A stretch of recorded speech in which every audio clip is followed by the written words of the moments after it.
It has turned out to be a picture-perfect Saturday evening in the Commonwealth. The Kentucky Wildcats are fired up about another successful season, they hope, under Coach Stoops and company. The catwalk has taken place. Good grilling, sellout crowd, and Kentucky getting ready to take on Miami of Ohio in the opener here at Kroger Field in Lexington. Players out onto the field. It should be another electric atmosphere for a Kentucky team that is coming off its second 10-win season in the last 4 years. He is the former Rose Bowl MVP, Tom Ramsey. I am Mike Morgan. Great to be with you. And Tom, as I mentioned, so much excitement in the air, maybe the most we've had in a while, because this program under head coach Mark Stoops has now established itself as one of the more successful in America. Well, he's the second most tenured coach in the SEC, behind none other than Nick Saban. And I'll tell you what, Mike, it's hard to put together 10-win seasons, but 2 in 4 years, to your point, remarkable by Mark Stoops. He was rewarded with a big 6-year deal, and I tell you what, he deserves it. He has a great staff of coaches, and he has a lot of great players. He's got a chance to make history today with one more win, with tie one Paul Bear Bryant all time in the history of Kentucky football. With the success of Kentucky this year, will rely heavily on that man, Will Levis, first-round quarterback. He is projected in almost everybody's draft, and he is a special talent. Well, and he is a special talent. He can make all the throws. He can throw it long. He can throw it mid-range. He can throw it underneath. What I like most about it, he has a howitzer for an arm. But when he checks down and throws to those tight ends and running backs, he takes something off the ball, and that's key. And there's a lot of scouts here today checking him out. We'll have to wait at least one Miami possession before we see number 7 in blue. That's because the Redhawks have won the toss. They will receive. Chance Poore will be the kickoff man for Kentucky. Kevin Davis, Jalen Walker back to receive. Jalen Walker, an all-MAC performer as a return man for the Redhawks. That one will sail into the back of the end zone. It'll be 1st and 10 from the 25 for Miami of Ohio. So just what do we know about Miami of Ohio? Well, they're projected to be in the MAC championship game this year. They've been incredibly successful under head coach Chuck Martin over the last 5 or 6 years. And Brett Gabbert, the younger brother of Blaine Gabbert, is the best quarterback in the MAC. Yeah, Brett Gabbert, he'll run, he'll pass. Yes, really nice arm strength, and he's played in big games and big moments. This doesn't phase him here in the SEC. He'll work out of the shotgun. A 3-wide set for Miami of Ohio. It's a Kentucky defense that's been salty for a number of years now. Heavy pressure on the opening play. In the backfield was Jaquez Jones, the former Ole Miss Rebel, who had 86 tackles a year ago. Well, and Gabbert just burning the ball there, Mike, saving it down, getting out of a bad play, but it does put them behind the sticks a little bit. Jaquez Jones, really one of the leaders of that defense, along, of course, with DeAndre Square. They man that Mike linebacker and Will linebacker spots. It's a defense that only surrendered 21 points a game last year. That was the 4th best total in the Southeastern Conference. 4 wide on 2nd and 10, a 4-man rush. And the pass sails over the head of Mac Hippenhammer, the top target, the transfer out of Penn State. Yeah, they like Hippenhammer. They want to get him the ball a few times today, but the guy that ran underneath the pass and in the passing lane was DeAndre Square. So he's a 3-time captain, but it puts Miami of Ohio in a tough 3rd down and long early in this game.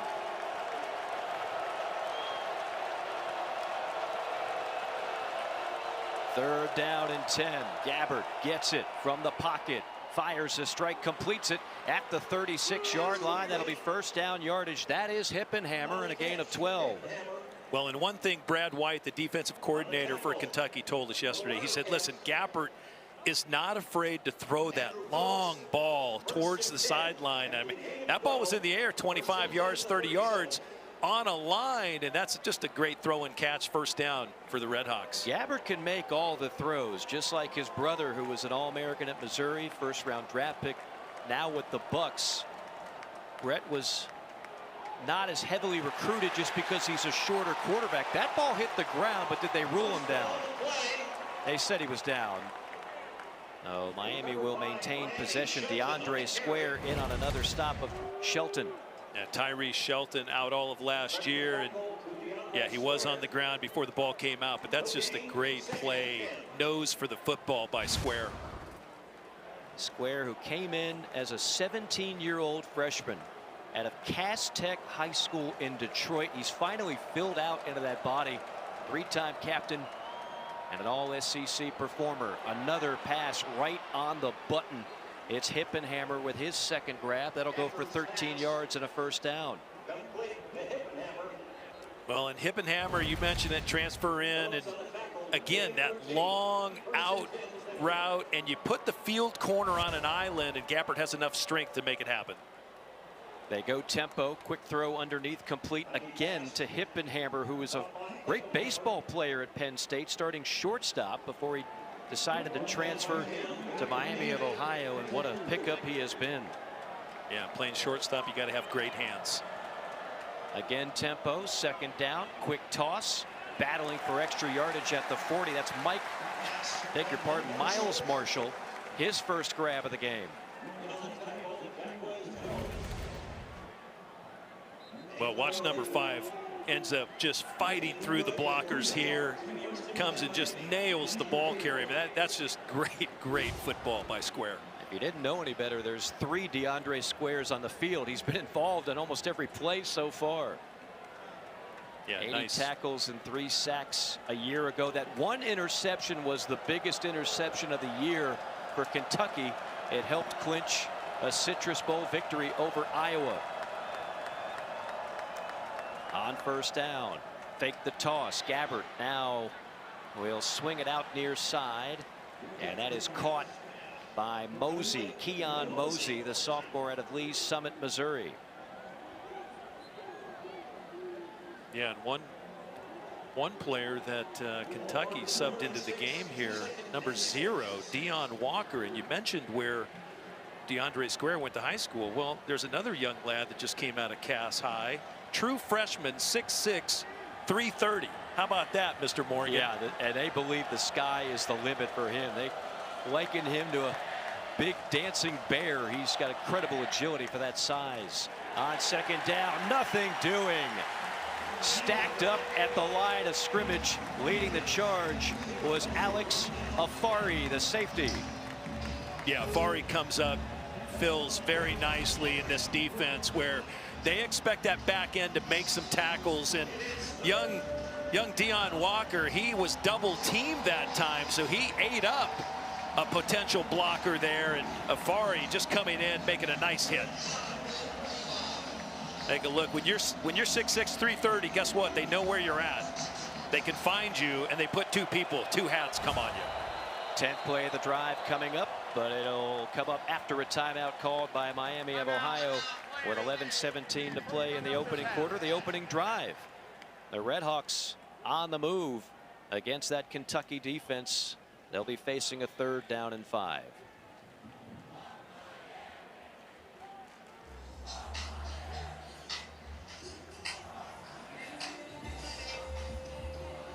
Well, right now, let's go down to Coley, who is down on the field.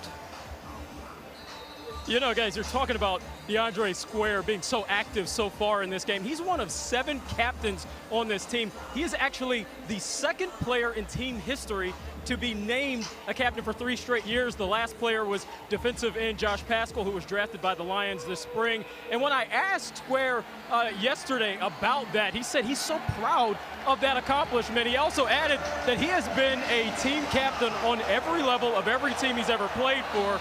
And certainly we're starting to see the reason why. He's being more vocal, he's being more active. That's something he wasn't always when he was here at Kentucky earlier. Yeah, absolutely, Coley. Great job, and they need that leadership. They lost a lot of key players from last season. On the 3rd down, little tunnel screen set up, and the second effort by Jalen Walker might be enough for a first down. If not, it's going to be really close. Phillips on the stop for Kentucky, might be inches shy of the 30, which is what he needed. Yeah, nice play call there. Little tunnel screen, get some blockers out in front and try to do everything you can. Walker almost grabs that first down, but it just comes up short. So they will go for it on 4th down. Chuck Martin, the head coach, not agreeing with the spot. The lone back is Bester. The play clock is at 15. Snap. And burrowing his way for a first down is Gabbert. So the drive will continue. 4th down. Last year, Miami of Ohio 43%. Kentucky stopping 4th down conversions was #1 in the SEC. They only allow teams to convert on 4th down 28% of the time. Yeah, I really like the play call too. I mean, I think Coach Martin was looking for a possible measure, but the fact that they lined up in gun and then Gabbert kind of hustled and snuck it himself for the first down. That's just great aggressive football by the Redhawks. How about this opening drive? 12th play for the Redhawks. Gabbert, he can scoot and he will race to the sideline, gallop for about 8 yards, escorted out of bounds by Saunders. Well, and that's the one thing you mentioned, Gabbert coming from great stock, but he's a competitor. He loves to just ball out, and he is the de facto leader of that Miami team. And you just see right there, he just pulls it down, makes something out of nothing, and puts him in another good down and distance. And now they're starting to knock on the door. Yeah, it's a good. There's a good chance you're looking at the MAC Offensive Player of the Year, and Brett Gabbert. He was the Freshman of the Year a couple of seasons ago. Big hole up the middle, now cutting it left side, cutting it back to 10-5, touchdown, Tyree Shelton. And what an opening drive for Miami of Ohio.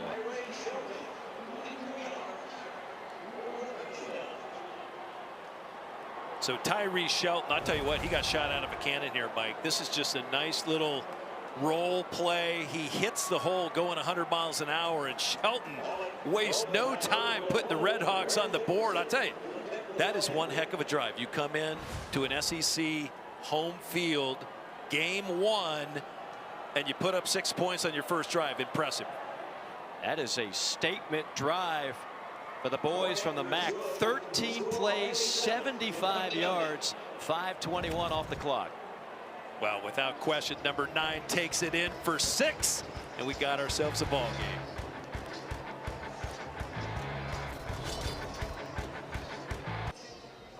It's a 7-0 Miami lead after an impressive 13 plays, 75-yard touchdown drive as we look forward to next Saturday's SEC Network College Football lineup. Number 22 Wake Forest taking on Vanderbilt. That'll be at noon Eastern time. Then it's number 3 Georgia taking on Samford in Athens, and the nightcap will be Arkansas and number 21 Ole Miss at 7 o'clock, 7:30 Eastern time. Southern will square off against LSU as well. Everything available on ESPN Plus and the ESPN app. Well, Tom Ramsey, impressive opening drive for Miami. How does Kentucky respond here? Well, they're going to have a chance. I hope Samford doesn't watch the Oregon film. They only scored 3 points against Georgia today. Wow. 49-3. Ouch. That's called a whooping. Not exactly a banner start for Dan Lanning, the former Georgia defensive coordinator, now the head coach, as Barion Brown takes the kickoff back. Brown, the true freshman, a Blazer who was unavailable in the spring, but they believe in time he's going to be a great deep threat for them. Yeah, and Mike, to answer your question, what does Kentucky do here? Rich Scangarello, his new offensive coordinator, giving him some last words, and Will Levis is quite an impressive young man and a player, but I think they go as he goes, but they also have to answer the bell. They have to put a nice drive together, and you know, even if they go 3 and out, Miami of Ohio really has the blueprint already, so you want to take it the length of the field here and put some points on the board. Levis under center on first down. Kavosiey Smoke is the lone back. Play action. Levis rolls out left, lobs it, complete in the flat down to the 35 and 40. It's Robinson breaking tackles. Robinson weaving into plus territory and tripped up near the 30-yard line. 44 yards for Tayvion Robinson. Well, here's a great look of what, remember this, Scangarello, the OC, comes from the San Francisco 49ers. They go play action away. They come out the back door. Tayvion Robinson, they get the ball to him in air and in space, and what does he do? He just rips off a huge gain, and it was all really, I tell you what, Levis put the ball right on the money, too. Perhaps the biggest question surrounding Kentucky this season will be who replaces Wandale Robinson and his 104 receptions. He's going to have to do it by committee. Here's a run to the near side, stiff arming his way out of bounds to the 27 is Kavosiey Smoke. Again, if you haven't heard, Chris Rodriguez not available for this game. Coaches were very tight-lipped about when his return will be. In the meantime, Kavosiey Smoke, an established back and a guy they know can carry the workload. Yeah, Smoke is no stranger to competition. He's been in a lot of it. There's a look at Rodriguez, a 1,300-yard rusher a year ago, and again, one of the team leaders of the Kentucky Wildcats. But Smoke earned it out, and I'll tell you, Mark Stoops is expecting a lot out of him, as is his teammates. 2nd down and 2. Levis with time delivers a missile over the middle, caught at the 10, and down to the 6-yard line is the freshman Dane Key, and they are high on number 6. Dane Key, true freshman, and just a spectacular route. He breaks off the top, and again, Levis right on the money over the linebackers, and Dane Key right now putting the Wildcats in a 1st and goal situation at the 6-yard line. Key is a different kind of receiver than they've had around these parts. Tall guy who can win 50-50 balls, electric, dynamic. He's got star written all over him. 1st and goal from the 6. Levis tosses in the flat and off the hands, I believe, of Robinson, and incomplete as we check in with Coley Harvey. Mike, there's so many newcomers to this Kentucky pass catching unit, and we've seen 2 here on this drive. Of course, Dane Key having the reception that sets up this goal line opportunity. And also Tayvion Robinson. He's the newcomer from Virginia Tech. He's the veteran, the senior in this group, and they are high on him. Offensive coordinator Rich Scangarello, well, he has said that he believes that he can be a leader of this young core. And I'll tell you, I saw Robinson and Levis working on their connection after practice yesterday, so some extra time there. Levis, touchdown to the tight end, Brendan Bates.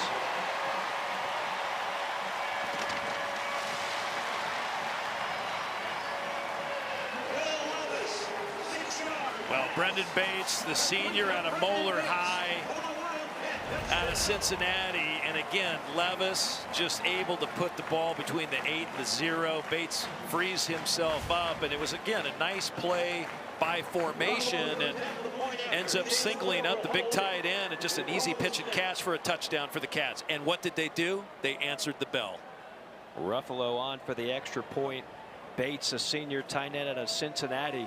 One thing the coaching staff told us, the tight ends will be more involved this year in the offense, and we saw it on this drive.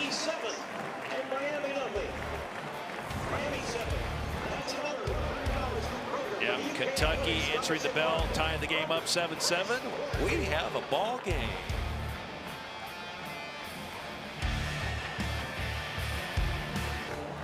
Opening drives for both teams quite successful, marching down the field for lengthy touchdown drives. Miami of Ohio started it with a 13-play 75-yard drive, and then Kentucky comes back with a 5-play 79-yard drive of their own, capped off by the Brendan Bates touchdown. First-year offensive coordinator Rich Scangarello already digging into his bag of tricks on that first drive, looking awfully impressive. So we'll see now, what does the Kentucky defense do against a dangerous Miami offense led by Brett Gabbert, again the younger brother of Blaine Gabbert, an all-conference performer in the MAC, and somebody I mentioned he wasn't as highly touted as his brother. He's about 5 inches shorter, but in terms of just pure ability to throw the ball, Tom, he's got it. He really does, and it's a really talented family. I mean, I've known Blaine Gabbert for many years. He was an Elite 11 quarterback years ago. He's had a wonderful pro career. He happens to be just playing behind the oldest guy to ever play football in Tom Brady, but he's been impressive throughout his career.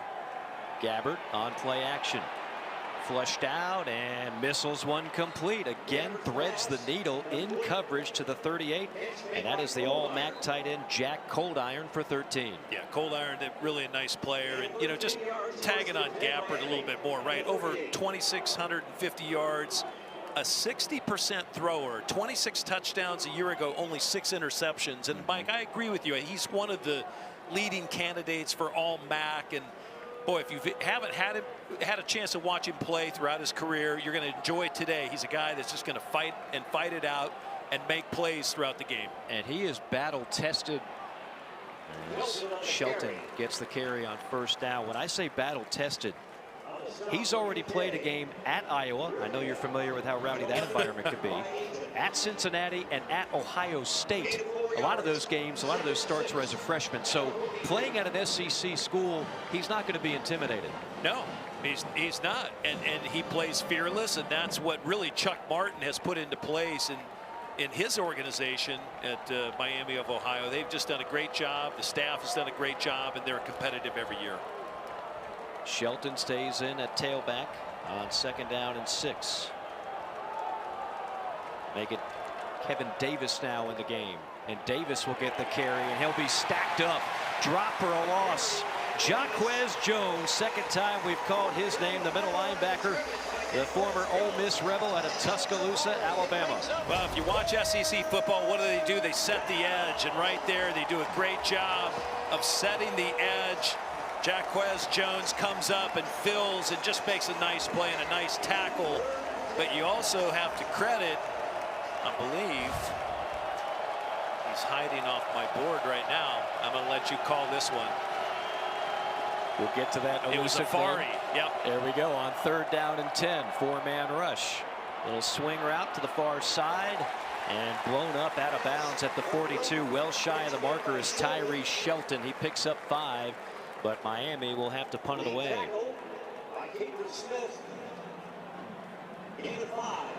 Look at Chuck Martin there on the sideline. He was a great coach under Brian Kelly at Grand Valley State. He was Brian Kelly's defensive coordinator, and then when Brian Kelly left and ended up, he went to Central Michigan for 3 years and then on to Cincinnati before Notre Dame. But that's when Chuck Martin took over as a head coach at Grand Valley State and had a run of success. Boy, did they ever. 2 national titles. 77-7 was the record at Grand Valley. As Robinson calls for the fair catch. A 7-7 game. Will Levis and company for the 2nd time when we come back.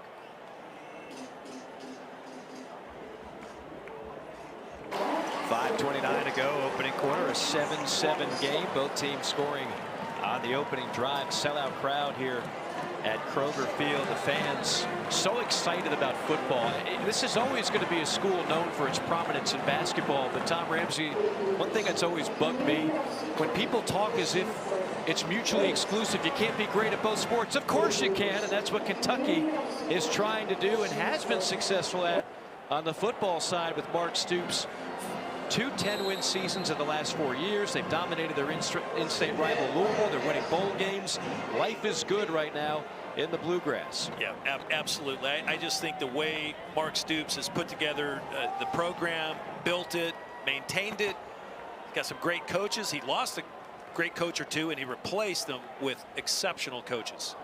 Levis stumbles as he gets the snap, looking deep. Home run ball deep down the middle. Heavily covered on the play is Barion Brown. I mentioned he's their deep threat, but that time could not separate from John Saunders. Yeah, low snap really created a lot of problems for Kentucky there, and the ball was low, and I thought Levis just had difficulty picking it up. And then, you know, you have your back to the field where you want the ball to go, and the ball was just a shade underthrown that time. Eli Cox, the center, number 75, just a low snap, but that's how they all start. You got to have a good center quarterback exchange. That's the other storyline about this Kentucky offense this year is that big blue wall, which has been a staple of their success. They lost 3 starters from a year ago, a couple of pros that moved on to the NFL. Pass caught in the flat at the 10, weaving through traffic. Look at this move by Robinson. Robinson piling up the yak, yards after catch. The former Hokie out of Virginia Tech gobbles up 18. Yeah, Robinson is one of these dynamic players, right? Get the ball into your playmakers' hands. Robinson, obviously one of them. He was transferred early enough coming out of the portal where he was able to get an entire spring ball and really had some time to work with Will Levis, and it pays off there.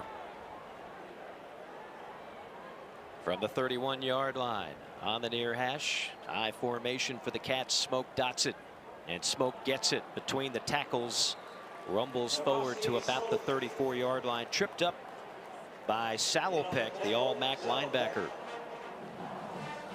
And Mike, you mentioned them losing, right? How good the big blue wall has been. Of course, last year's O-line coach, Eric Wolford, he ended up going to Alabama. Right. Liam Cohen, who you mentioned earlier, is now the OC of the LA Rams.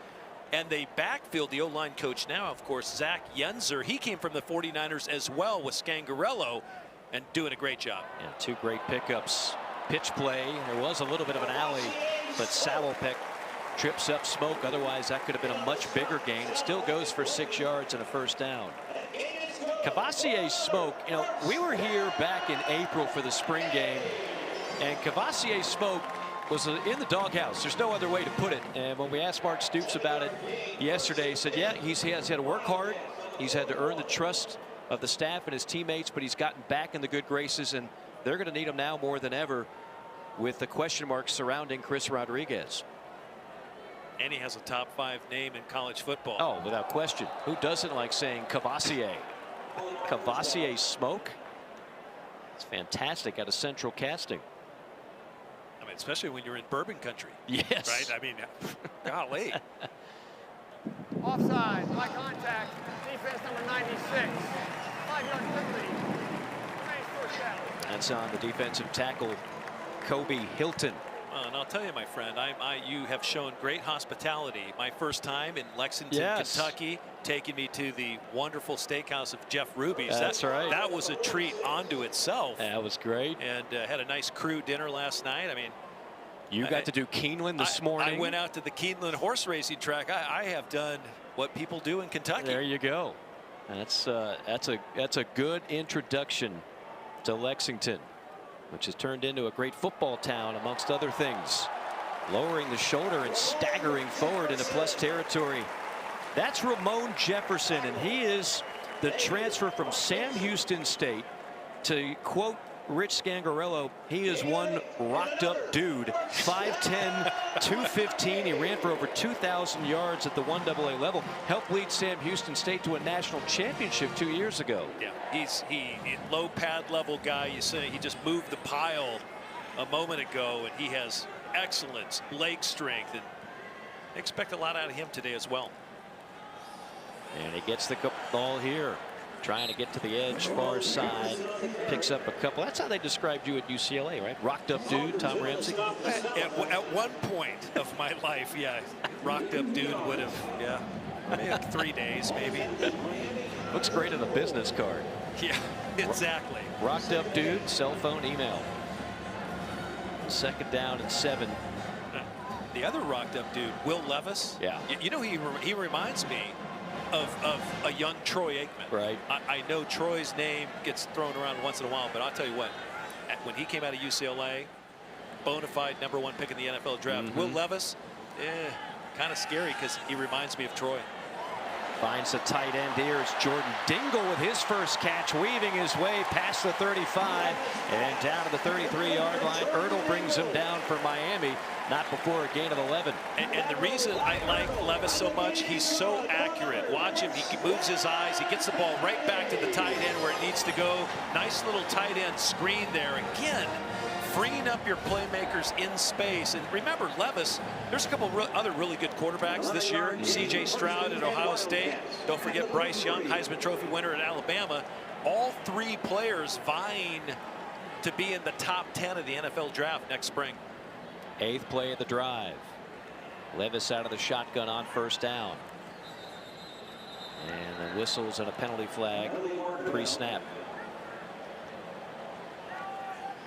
Offense number 2. 5-yard penalty. It remains first down. That's on the true freshman out of Nashville, Tennessee, Barion Brown. You got Brown, you've got Key, you've got the transfer Robinson. 3 newcomers to this Kentucky offense trying to get in sync. That's the thing when people talk about the expectations for Kentucky this year. It's easy to forget how much they lost from the offense a year ago. Empty backfield now on 1st and 15. Levis with time over the middle, complete at the 30, down to the 25 and 24-yard line is Robinson. What an opening quarter for Tayvion Robinson. You said a lot of offense to replace Mike. 426 total yards a game right there. Great pass protection by David Wollabon. I tell you what, right there, when you give a quarterback time to throw in the pocket, they will pick you apart, especially someone as accurate as Will Levis. But to your point, 226 yards average per pass last year per game, 200 rush yards. It's a lot to replace. Drive continues, 2nd and 2. Back to the ground game, and this time stuffed at the line. No room for McClain. Several white jerseys, including number 10, Ty Wise, on the stop. And talking to Chuck Martin before the game, he was concerned about how productive this Kentucky offense can be. Well, so far so good, but so far so good for Miami as well. The boys from the MAC keeping this one a 7-7 game. End of quarter number 1 in Lexington.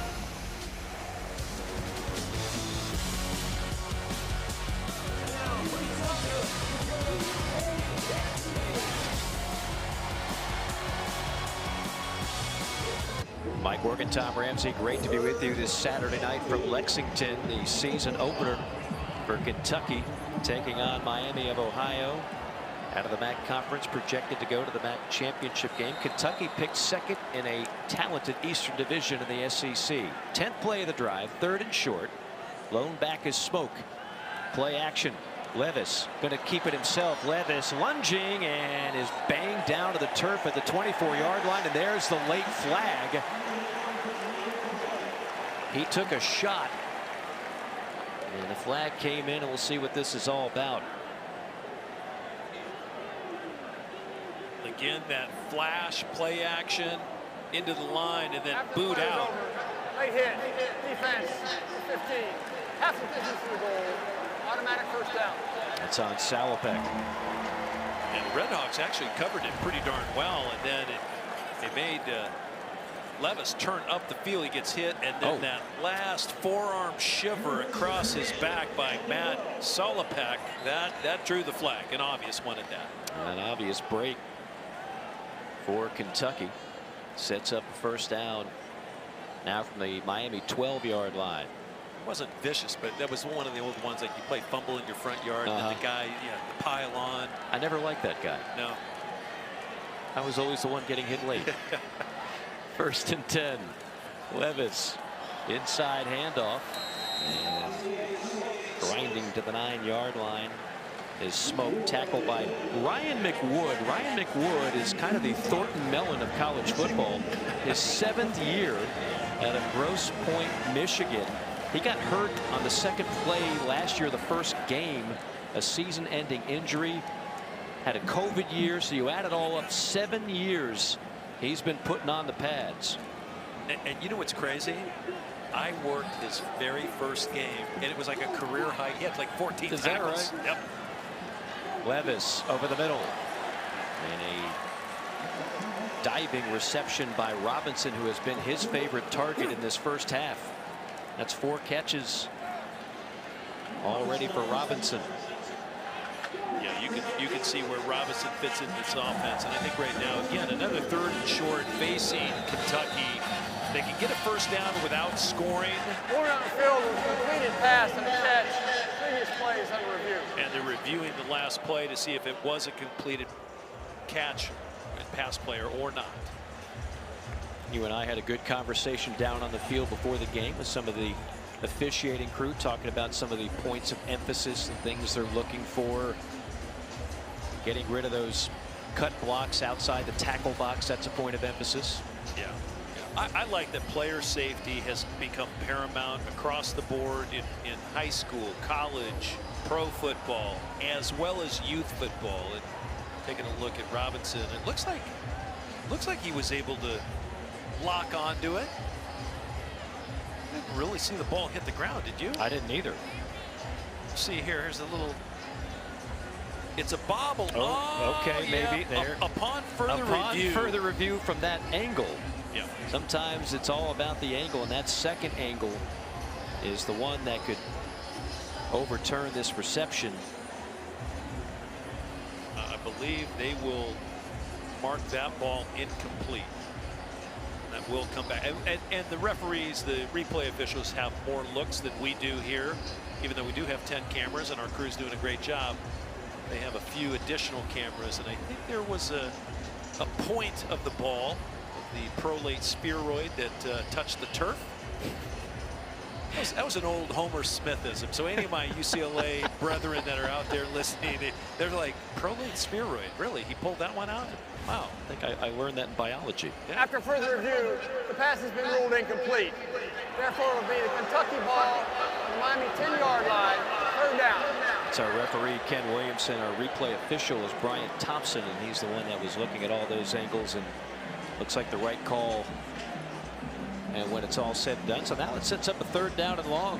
Yeah, so instead of going big package 3 tight ends, Scangarello sends out wide receivers and really gives Will Levis a little more operating power. I believe they're in 3 wides, 1 tight end, and a back.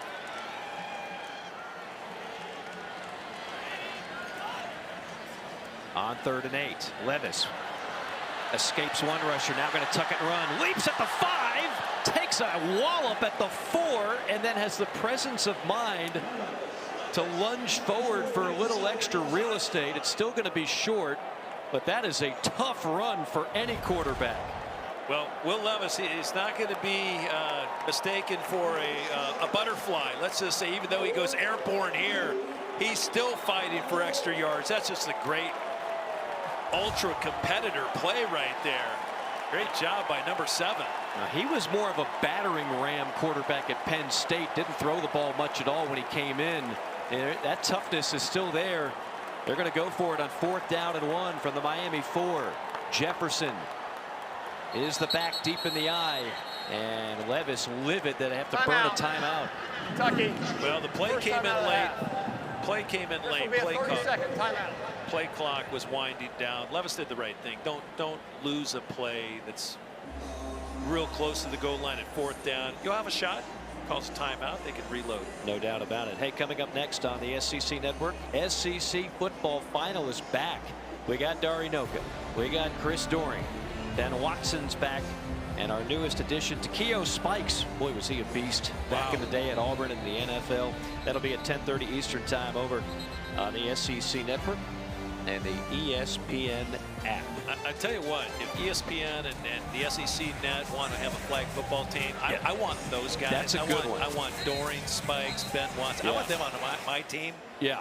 Dari can coach. Dari can coach. Oh, yeah. And those 3 guys. Yeah. I'm telling you what, that's a loaded. That's not bad. That is not bad at all. We do need a quarterback, so there you come in. There I fit in. There, insert Tom Ramsey. How about that? I didn't want to really project myself, but I'm glad I'm doing it. I had to make the call. Yes, as a GM, I had to make the call. Let's see what the call is here on 4th and 1. Low snap. Levis fires. Picked off at the 2. Picked off by Eli Blakely, the safety. Wow. Eli Blakely read, he pattern read it, and then he just jumped it because Will Levis did the thing you never want to do. He stared him down. Eyes went right to where he was throwing it, which was the tight end, Keaton Upshaw, and boy, Blakely had a nice break on the ball, and guess what? He doesn't have to protect anything deep. He knows everything's going to happen in front of him, so he breaks on the ball, makes a nice interception. Completely jumped the route. Yep. As you mentioned, Levis stared him down the whole time. That is the one thing, if you want to talk about what Will Levis can improve on last year to this year, cutting down some of those turnovers, cutting down some of those mistakes. Now here we are, 2nd quarter. It's still a 7-7 game, and again, this is not your run-of-the-mill FCS opponent. This is a MAC program that knows how to win, been the most successful program in the MAC over the last 6 years. Handoff on 1st down behind the left side and stacked up there. That is Deion Walker, all 335 pounds of him, providing a roadblock. I love when the big fellas go single-digit numbers, and especially number 0. He fights through a block, and then he's just such a big young man. He just tackles the ball carrier. I mean, there's just no sledding there. Walker, 18 years old. Wow. 2nd down and 9. Gabbard, 4-man rush, flushed out. Now Gabbard, he's got some wheels. Gabbard's going to run and will wiggle his way out of bounds at about the 12-yard line. Let's check in with Coley.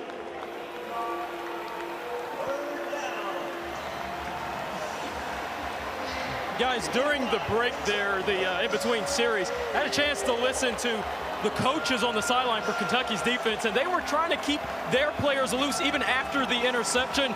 Defensive line coach Anwar Stewart telling his players, hey, smile, relax, it's okay, we're built for this. So the defense trying to stay calm here as they try to get off the field here. And they'll try to do it on a 3rd down and 4. Gabbard taps it, fires it, and great coverage on the play. Walker was completely smothered by Carrington Valentine, the junior out of Cincinnati. Started every game at corner last year for this Kentucky defense. Well, and Valentine plays to the field normally, Mike, and again, just really great eyes that time by Carrington Valentine, the corner, and he jumped the route, and he made a great play, got his arm in there, broke up the pass. Jobin, a 3-year starter, the punter for Miami. Robinson back to receive it. Heavy pressure and then contact. Will there be a flag? There is no flag. And the ball will be stopped at the 32-yard line. It'll be great field position. I believe that was partially blocked. That's why there's no flag. Kentucky will have it. Tremendous field position when we come back. 7-7 game, 2nd quarter from Lexington.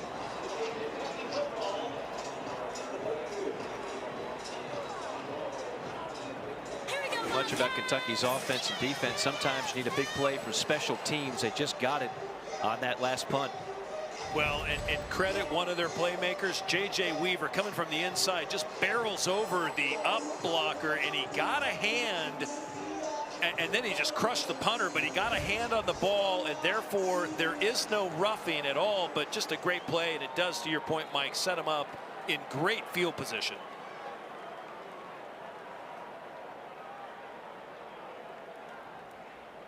Levis keeps it on 1st down, missiles one, complete at the 15. That's an NFL throw right there, caught by Dane Key.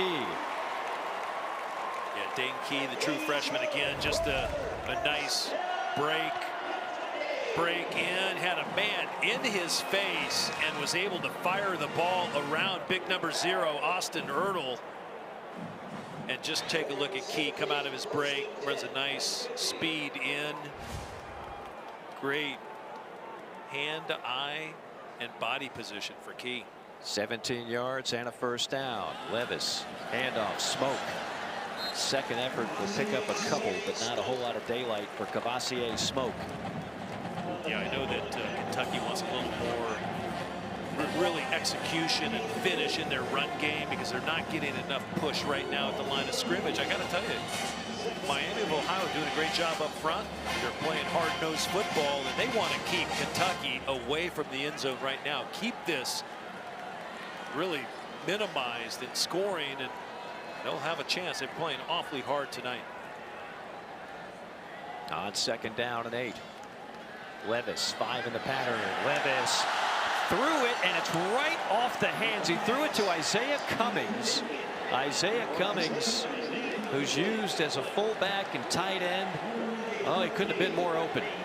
And I told you, I saw Isaiah Cummings catch some balls in warm-ups. I was like, wow, he's got great hands. And this ball comes in a little hot, but the ball is on the man. It's a little high, but you got to make that play. And especially if you come down with it, you've scored a touchdown. Yeah, it would have been an easy 6 for Cummings.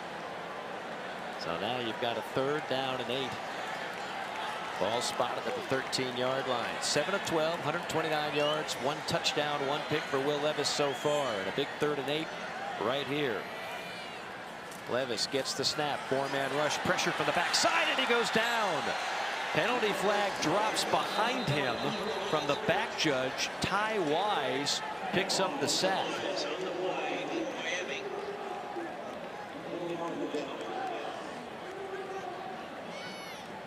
Holding, offense number 74. Penalty will be declined. 4th down. And that's Wollabaugh, the left tackle. Wollabaugh, whose father played in the NFL, and nice young tackle. You see, looked inside, and Wise picked up a step on him around the edge, and Wise just kept coming. And that's what Chuck Martin told us the other day, Mike, when we were on the phone with him. He just hoped to get a little pressure, get Levis off his mark, and they might be able to get home and get a sack or two right there. Just great defensive efforts. Ruffalo last year was 10 for 13. This will be from 34 yards out. Snap and hold are good. Kick is on the way, and it splits the uprights. Kentucky has its first lead of the night. 9:22 to go first half. Wildcats 10 and the Redhawks 7. After a Kentucky field goal, it's a 3-point game, 10-7 our score. Monday at 7 o'clock Eastern time, Thinking Out Loud is back for another season with Spencer Hall and Richard Johnson. They'll break down the weekend, have the hottest topics for the coming week, and preview Saturday's biggest games on the SEC network and the ESPN app. Perhaps a little lower scoring for Kentucky's liking up to this point. And Miami of Ohio out of the Eastern Division of the MAC, the preseason Eastern Division champions for the MAC Conference. And a program that has pulled off a few upsets over Power 5 schools over the last decade or so. Certainly no gimme. And that has been the case thus far in this ball game. We'll see what Brett Gabbert and company could put on the board on this drive with 9:22 to go in the first half. Well, and Miami of Ohio hasn't made any vital mistakes other than they got their punt blocked and allowed the 3 points a moment ago. But Gabbert's been very effective, Mike. He's completed his last 8 balls to different receivers, and they had, again, the opening drive. They went 13 plays, 75 yards against a, not sure what we got Kentucky defense, but they know they have a lot of good players over there, and they just have to keep refining and keep running to the football to make plays. Gabbert, little toss to Davis. Davis is blasted after a gain of about 3 yards. Tyrell Agin, one of the Kentucky players to blow him up. Yeah, and that's running to the football and making a play. That was a bit of a car wreck over there on the far side. A lot of blue jerseys. Agent coming like a heat-seeking missile. Yeah, Agent was the hero last year. Kentucky got all they could handle from East Tennessee State, an FCS playoff team, and it's a 95-yard pick six from Agent in the 4th quarter to help seal the deal. 4-man rush on 2nd down. Gabbert going to tuck it and run. Gabbert nifty past the 40 and slides in at the 41-yard line. Well, and anytime you have a full arm pump fake, and he almost came out of his arm, but he froze the defense. They go tempo. Gabbert launches near side, complete. Got past the secondary, inside the 40 and down to near the 35-yard line. That's Hippenhammer. Yeah, that was a nice throw and catch. Hippenhammer really got loose along the sideline there and made a nice catch. Nice play call. Seeing a few hands on hips by that Kentucky defense. They do manage to get one sub in late. Yeah, and I like the play calling so far. Eric Kaler, the offensive coordinator, had been with Chuck Martin for all of the 9 years he's been there, and really dialing it up nice tonight. Trips to the near side on 1st down. Play clock under 5. Gabbert again looking to run, now throws late and not on the same page with his intended target. That's the back, Tyree Shelton.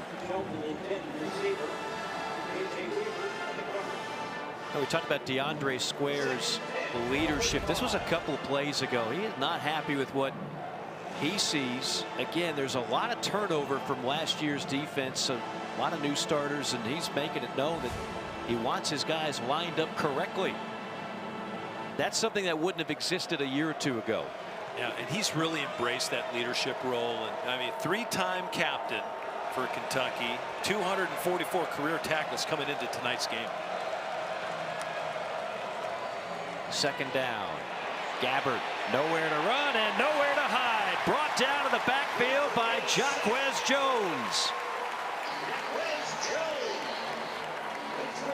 Well, Brad White, the defensive coordinator, decided to bring an extra man into the box, bring an extra man blitzing, and what happens? They get home. Jaquez Jones makes the tackle and the sack of Gabbard and puts Miami of Ohio into a long third down, 3rd and 14. The linebacking core is by far the strength of this Kentucky defense. You saw one of the star linebackers on that play. 3rd and 14. Little screen set up, caught at the 40 and down to the 30-yard line. Well shy of first down yardage is Jalen Walker. That would be about a 47-yard field goal, depending on the confidence you have in Graham Nicholson, who does have a long of 49 on his resume, and that's what they're going to attempt here. A long field goal. They'll call it officially 47 yards. Graham Nicholson will attempt a field goal. 47-yard attempt.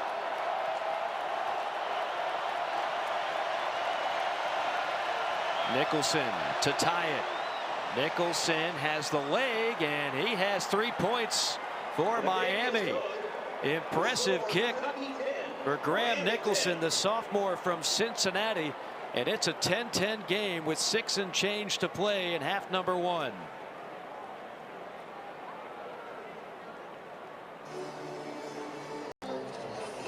"16 consecutive non-conference games." That's actually the longest active streak in the FBS, and that man has that streak on the line. He also has a chance at history on the line. A victory today would tie him for the all-time wins lead in Kentucky football history with Paul Bear Bryant. For those that are of a certain generation, trust me, Google it, Wikipedia it, YouTube it. Paul Bear Bryant was a coach at Kentucky and did quite well.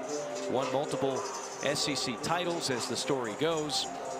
Paul Bear Bryant realized basketball was king in Lexington, wound up leaving to go to Texas A&M. We just had the anniversary of the Junction Boys, and Paul Bear Bryant, of course, eventually would make history at Alabama. So Mark Stoops, when we asked him about that, he kind of joked. He said, look, I'm not trying to put my name in the same sentence as Paul Bear Bryant, but I do want that record, and he'd love to tie it tonight. Yeah, and I think it's remarkable. I think it's a testament to what he's done as a head coach, especially here at Kentucky, building the program. He's been an assistant on his brother Mike's staff and Bob's staff. They all, 3 of the Stoops brothers, Bob, Mike, and Mark, played defensive back at Iowa. And the family, of course, hails from Youngstown, Ohio. And Mike Stoops is back. Yeah, and working inside linebackers. Mike Stoops hired back on staff under Mark now, and again, I just think he did a great job filling out his staff, and not only his brother, but Scangarello and the offensive line. Levis on another rollout, under hot pursuit, and misfires out of the leaping reach of Brendan Bates, the tight end. I'll tell you what, Miami, their defense has come to play. I think that was a little bit of a question mark today, Tom. How would this Miami defense line up and match up with this Kentucky offense? Kentucky still trying to find itself. We expected some of that. 3 new starters on the offensive line. They lose Wandale Robinson, Chris Rodriguez out for this ball game with suspension. So you didn't know exactly how long it would take Kentucky to kind of sharpen up. They'd like to start doing it now, tied at 10 with 6:02 to play. Levis sets up the screen, and nothing doing. That is going to be completely jammed up at the line of scrimmage. Well, I completely agree with you. The defense, really, Ty Wise, number 10, was the player that really forced Levis on the play before, and then just now he again locked in the play, and it's just really, they have really good eyes. And so right now, what offenses do when they run quick motion, they're trying to shift a defensive player's eyes, and right now Miami of Ohio, they're dialed in defensively. They see the ball, they're seeing it, they're seeing where Kentucky's going, and they're getting to the point quicker than what Kentucky would like them to be. Third down and 10 from the 25. Little stunt on the line for Miami, and it works to perfection as they get in the backfield and drop Will Levis for a loss. Yeah, great job getting home. Brian Ugwu comes in again, an inside stunt. He runs the little tackle end cross, and Levis just doesn't have time. You see the trend, just all that movement up front, players looping, tackle in, stunt coming in, and Ugwu making a great play and a sack. Want to give Miami all the credit in the world for what they've done so far, but we're starting to see when you replace 3 starters, really good starters on the offensive line, what that can look like here. Yeah, and Ugwu, of course, a former Rutgers player, so he's he understands Power 5 ball for sure. Timeout on the field. 10-10 our score. 4:23 to go in the first half. Even Steven, 10-10 our score. 4:23 to go in the first half. A look at Saturday's SEC Network lineup. Wake Forest, Vanderbilt gets it all started. Then Georgia, Samford, Arkansas, Central Arkansas, that is, and Ole Miss. That'll be at 7 o'clock Eastern time. Also Southern against LSU. That'll be on the app. That'll be next Saturday. Now, give a little credit to Miami of Ohio. We talked about Chuck Martin, the great job that he has done going back to his days as a coordinator, both offensive and defensive at Notre Dame. Grand Valley as a head coach, 2 national titles.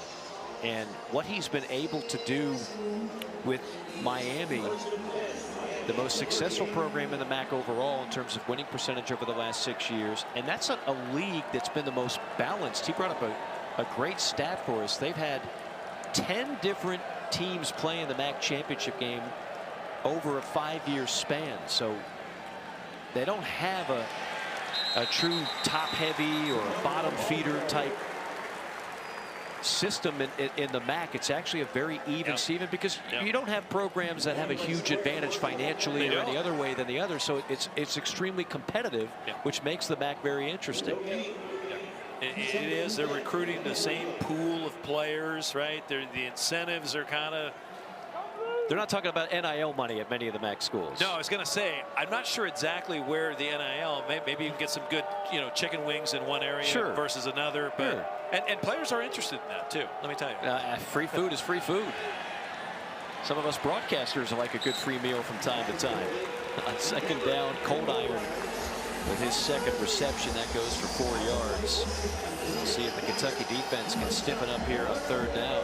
Well, in the league gets highlighted, of course, every season. Later in the season, October, November rolls around. You get MACtion games. Love MACtion. We've all been up there and done work games, and it's exciting. They play a great brand of football. It's unfortunate that they don't draw as well as someone does.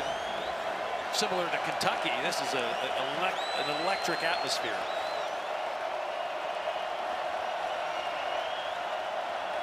Gabbert trying to direct traffic. He seems frustrated. He is beyond frustrated.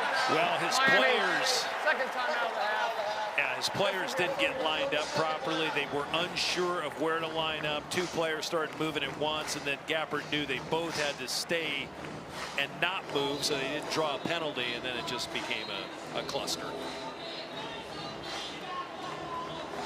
And we talked about the history and tradition of Miami of Ohio. They call it the cradle of coaches. How about this for a group of names? Ara Parseghian, Bo Schembechler, Woody Hayes, John Harbaugh, Sean McVay played there, Weeb Eubank. I mean, the list is unbelievable. It's a big list that have come out of there. You and I have both done games there, and they've got statues and they've got all the remnants of all that great history with that program. But a lot of pride, a lot of tradition, and they knew what they were doing when they hired Chuck Martin, and he has certainly provided more of that winning tradition at Miami. Yeah, I mean, he's a perfect fit for that program, and just has really, I think, elevated that program. Crowd gets loud on 3rd down and 6. Let's see if Kentucky dials up some extra pressure. They will rush 4. Gabbert from the pocket. Little crosser caught at the 45, and that'll be shy. And it's Cold Iron again. He is marked 3 yards shy of a first down. Now, this would be a heck of a gamble from your own side of the field, but sometimes when you're an underdog on the road, you're a MAC school in the SEC, maybe you take a gamble. Well, they're gonna come to play tonight, and I loved what Gappert did right before the snap. He moved his running back Jalen Bester up to the line of scrimmage as an extra blocker, and they didn't bring a ton of pressure, but they brought enough. And then of course the receiver just short. Remember now, last time Miami punted away the football, J.J. Weaver got a hand on it. They may come after this one again. After thinking about it, they decide to play it safe. Good looking punt and a fair catch at the 16-yard line, where Kentucky will take over. First down and 10. 40-yard punt, no return, and Will Levis in the offense, which got off to a rather hot start but has been stymied here in the second quarter by the Miami D. Well, and here's where NFL scouts get real interested. There's 2:04 left on the clock. They want to see how Will Levis controls the line of scrimmage, gets the plays in and out of the huddle, and see if he can move down the field and give his team some points. Because right now, you know, you'd say going in at half 10-10, Mark Stoops isn't going to be the happiest guy. Right. 2 timeouts, 2:04 to go. Let's see what Kentucky can do on what might be its final drive of the half. Levis from the pocket whips one complete to the 19-yard line and knocked out of bounds. Shortly thereafter is Barion Brown, the freshman. McKee on the tackle after a gain of 5. Boy, and I just like how Miami of Ohio is coming up and tackling in space. They're really got just great eyes to the football. Really, Yasim McKee, we weren't sure we were going to see him, and he gutted it out. He had a little bit of a tweaked knee this week, but he just made a nice play to the field. Levis on second down, trying to find some time, can't do it as he is buried behind the line. Caden Woolard came barreling in. It'll be a loss of 5. How about that? Just collapsing the pocket that time. And Mike, you mentioned it earlier, the new faces on the big blue wall, or I'd say the big blue wall has sprung a leak or two. Yeah. Now, and keep in mind, Kenneth Horsey, who is an all-conference guard, he's banged up. We weren't sure if we were going to see him today. We haven't seen him so far that I've noticed. And so in addition to losing 3 starters, you've got another starter who's hurt for this game. Miami sends pressure, tipped and still caught at the 30. Great concentration by DeMarcus Harris. 15-yard pickup and a first down. Boy, and Levis got hit as he threw the ball. And a tip ball is always disastrous in your own end, but they came down with it. Levis too hot to handle that time for Harris. Now watch Levis. He gets blasted as he threw that ball. Ugwu there again. Somehow Harris able to snag that ball out of the air on the play before. And had one go off his hands a moment ago. 33 seconds to go. Again, Kentucky with 2 timeouts.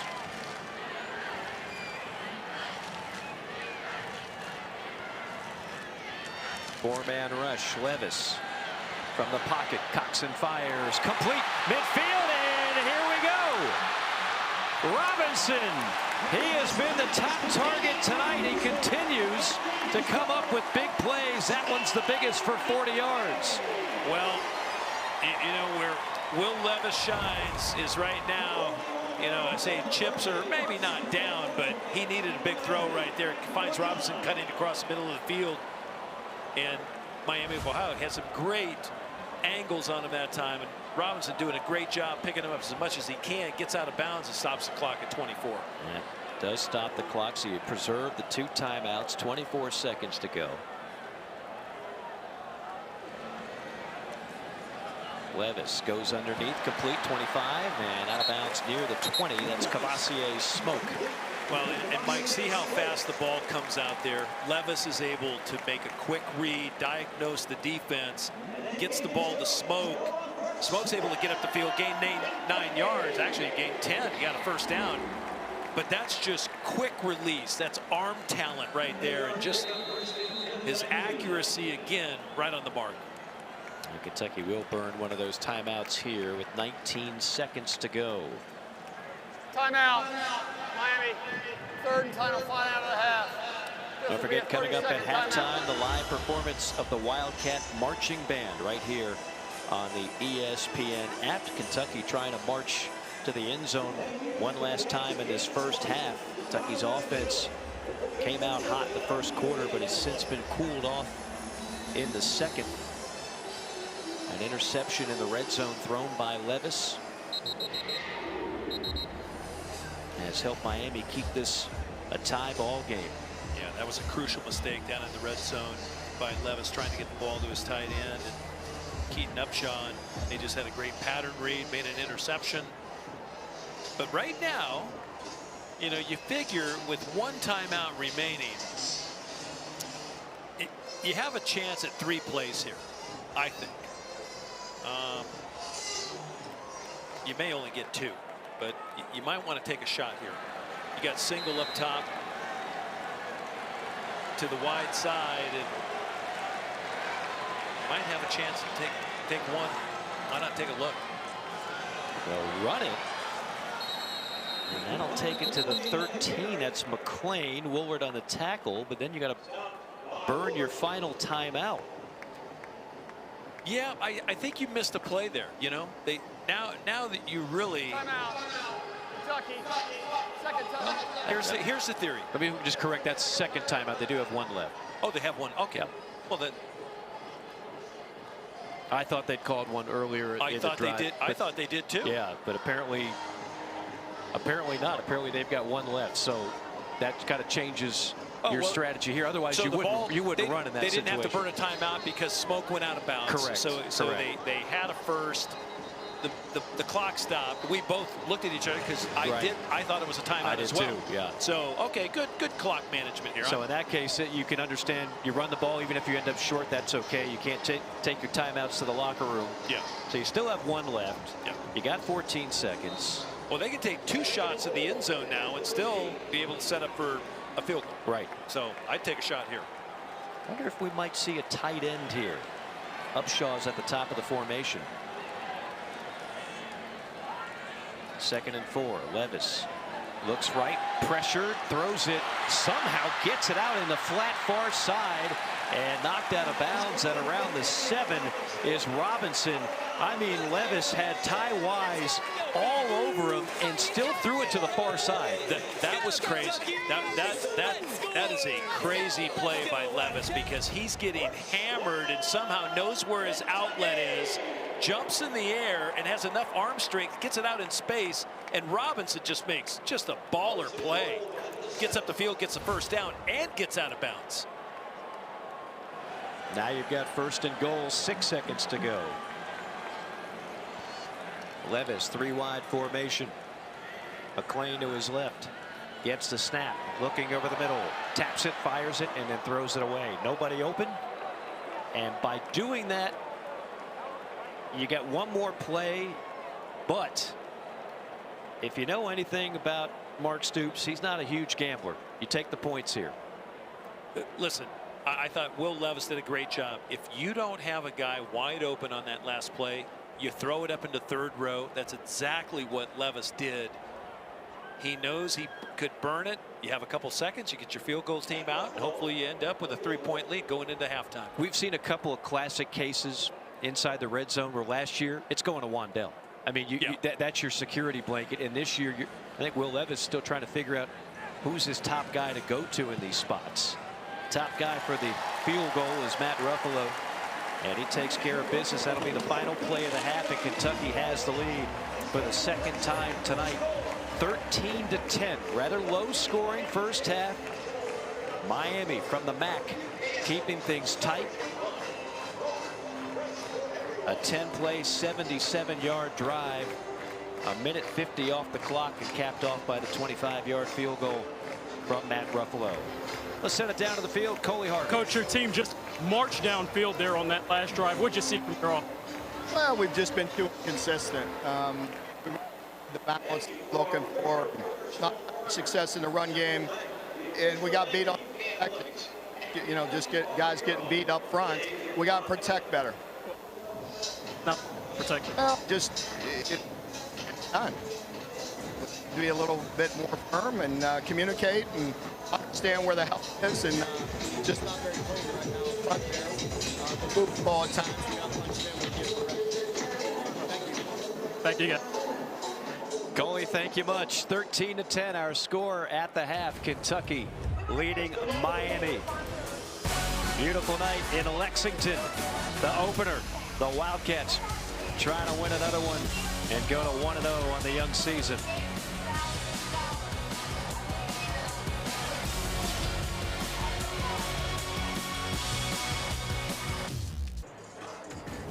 Three-point game at the half. Kentucky leading Miami of Ohio 13-10. As Mark Stoops and company hope to start off the season 1-0 as we welcome you back inside the booth. Mike Morgan, Tom Ramsey, and Tom, obviously the headliner for this Kentucky team. We're looking at one of the best quarterbacks in all of college football. Evaluate Will Levis's first half for you. 5 yards and a score, and I thought it was great because they scored on their first drive. Their last drive of the half, he got him on the board again and with a 3-point lead, but he was able to distribute the ball across the board, tight ends, receivers, and backs, Mike. And what that tells me is this: he has a mastery of their offense. I do believe, as Coach Stoops went off and talking to Coley Harvey, he mentioned they have to establish more of the run game. That helps your passing game. And they also have to protect Will Levis a lot better. I just think he's an accurate passer. No one's going to throw the ball well with a guy in your face, but tell you what, Miami of Ohio right now, a great defensive game plan, and they're really coming after him. Well, they really have. And again, we talked about two major question marks for this Kentucky offense this year. Number one is the obvious one. How do you replace Wandale Robinson in 104 catches? You got a lot of young receivers. I thought overall the wideouts played well, but the second issue was going to be that offensive line. The big blue wall lost 3 key components. Another one, Kenneth Horsey, is banged up right now. And as you mentioned, that Miami of Ohio front four very often got the best of the O-line. Yeah, they really have some nice schemes up front. They're running some nice stunts. They're getting home and getting in the backfield, and that's exactly where Kentucky doesn't want them. But I think Levis is an exceptional player, great eyes down the field. And I think anytime that, you know, Mike, when a quarterback is judged, they're judged on 2 things. One, leadership capabilities, right? But also, how do they fare in 2-minute situations? Right. And he was able to use the clock well. He used timeouts effectively, and he put his team in a chance to put points on the board, and they did just that. And as this game remains competitive, it'll be another test for Will Levis. 3-point game as we start the second half, and it could be a big return for Kentucky. This is Barion Brown, the speedster, down the sideline. Brown! Touchdown, Kentucky! No flags.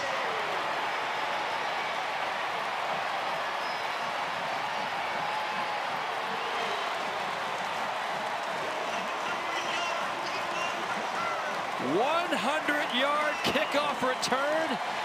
Second big play on special teams of the night for Kentucky. Well, I'll tell you what, Barion Brown has a motor, and he's the young freshman out of Nashville, and it reminds me of something. I was up at Keeneland today, and there was a horse named Nashville, and I'm telling you what, speed is key, Mike, and that right there, Barion Brown put the pedal to the metal and took it to the house. And I'll tell you what, all the fans that went out and grabbed a pop and a hot dog, they're like, I hope they got back to their seats to see that, because that was spectacular. That was spectacular. It didn't look like, it was kind of a slowly developing kickoff. You didn't see that alley right away, but the moment that he had a half a step. Fully on the field was returned for a touchdown. The previous play is under review. Well, the only question could be whether or not he stepped out of bounds? I don't think he stepped out of bounds. I don't know if it was excessive celebration, but let him celebrate. So he hits it. They block it really effectively. Smoke is out there in front. He gets a hat on a guy. He runs past the kicker, and I'm not sure where. Oh, what they were saying. Whether he dropped the ball short of the goal line? Is that what? Yeah. I think that was just the double check there. And we have seen that way too much in college football, and it's the most pointless play in the sport to intentionally fumble the ball shy of the goal line. But he's pretty obviously over. He hit the tape. Yes, he hit the tape. Yeah. But that is, we talk so much about Dane Key in that first half. Barion Brown was not here in the spring, so he got the later start of the 2-star freshman, and he is the speedster. He is the guy that can take the top off the secondary. In this case, he is the guy that can make the play on special teams. That was impressive. Yeah. Now he was standing in the end zone. Hey, here's a look at the pylon cam. Let's see it. Let's see it. Does it turn? Oh no, it didn't turn. It'd be great if it was robotic and kind of turned with the ball carrier. Pylon cam is 0 for 1. I'll tell you, that angle makes it look a little bit closer. Well, it does, but there's a referee standing about 5 yards to our way, I'll say, nearer the viewer at home. And here's a great look. The referee's right there. This is the pylon cam. He's into the end zone. Does the ball cross the plane? It does right there. He still has possession. And I believe he doesn't drop the ball out of his hands till it's a full football length across the goal line. The referee's right there, too. So I thought it was a spectacular play. So pylon cam has redeemed itself. Pylon cam coming through. Pylon cam is now Barion Brown's best friend, because if you want to get in the doghouse as any year, but as a freshman, take a touchdown off the board because you intentionally dropped the ball shy of the goal line. By the way, the last time Kentucky had a 100-yard kickoff return for a touchdown, Derek Locke against Louisville, September 19th, 2009. Wow. There's a little trip down memory lane for Kentucky fans. I'm a little surprised. Now, again, as you mentioned at the top, sometimes they have some additional angles that we're not seeing. But I thought the pylon cam view was about as telltale as you could find. The pylon cam, I'll send a quick note to Ed Placey After tonight. further review, pylon cam right off. Stands. Touchdown. There we go. There we go. See, from that other angle, it was off center, if you will. The pylon cam is looking right down the plane of the goal line, and I thought that was a very effective look. And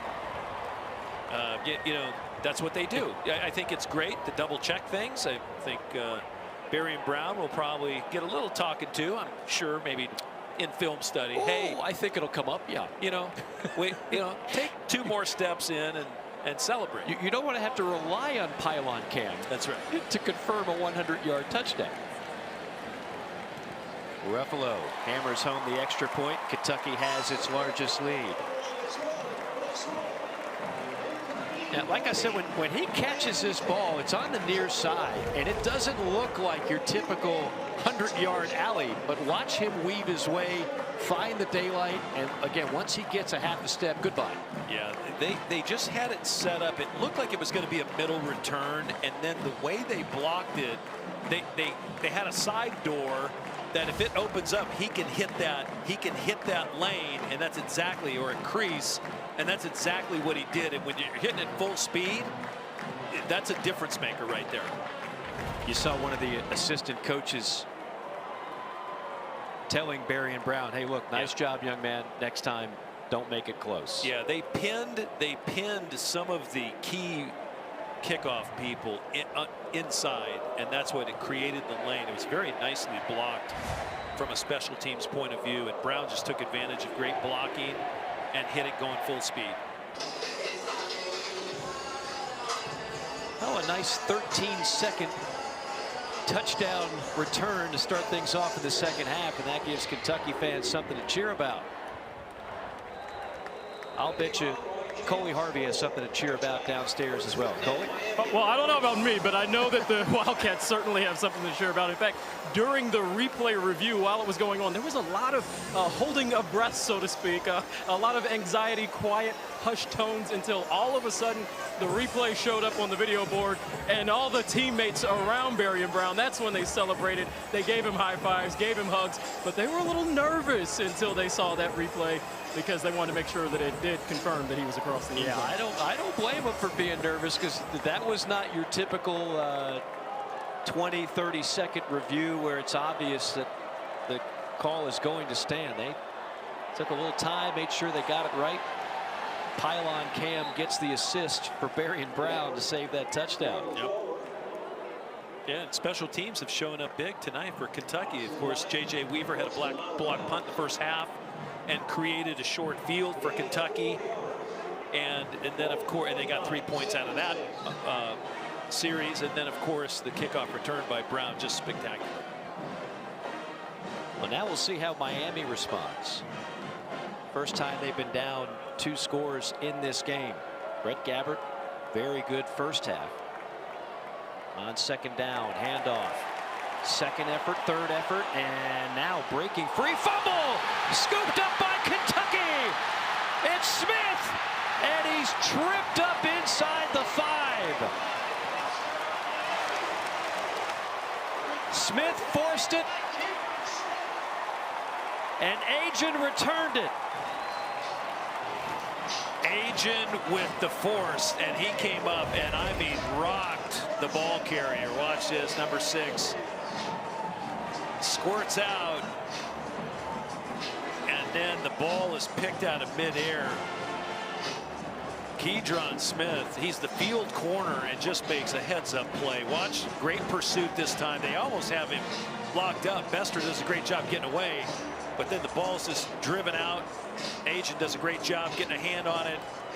Smith picking it out of the air and getting down inside the 5-yard line. I'm going to give Oxendine an assist too on that hit. He was hit twice to help jar that loose. Yeah, Ox ran hard, pursued to the ball, and definitely was in on the play. A swarming defense by Kentucky.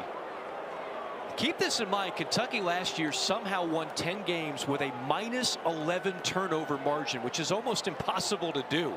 They have to be better in that department this year. That's remarkable. Yeah, that number's remarkable. Levis, again, heavy pursuit, just spikes it, says nothing there.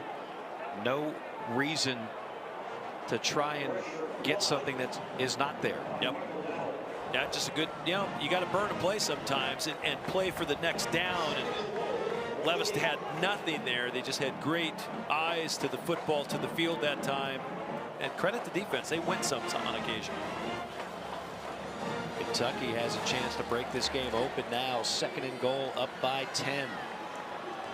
And don't you get the feeling in talking to Kentucky coaches yesterday, Mike, that they were really expecting some plays out of that defense? Yeah. To get them the short field. No question. Opportunistic is something that they can do a good job of this year, and they'll do a good job getting a touchdown here. Chauncey Magwood, his first reception of the night, the sophomore at Albany, Georgia. Kentucky now 17 points in the last 103 seconds. Yeah, I thought Kentucky's offense was very patient right here, and you know what, they burned the first play. They came back, Levis to Magwood, and you know, it was interesting when we talked to Brad White yesterday, the defensive coordinator.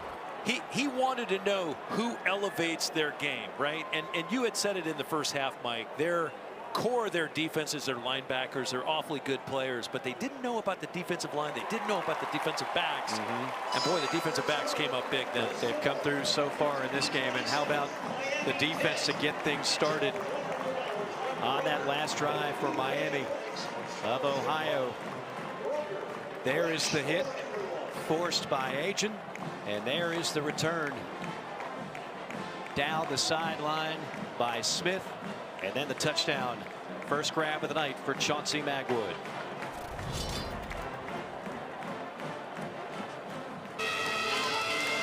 Kentucky now up by 17. Don't forget next weekend another triple header on the SEC network. Wake Forest, Vanderbilt, Georgia, Samford, Central Arkansas, Ole Miss. That'll be the nightcap on the SEC network. Mike Bork and Tom Ramsey back with you from Kroger Field in Lexington, which has been electrified by the last 103 seconds in which Kentucky was able to score 17 points.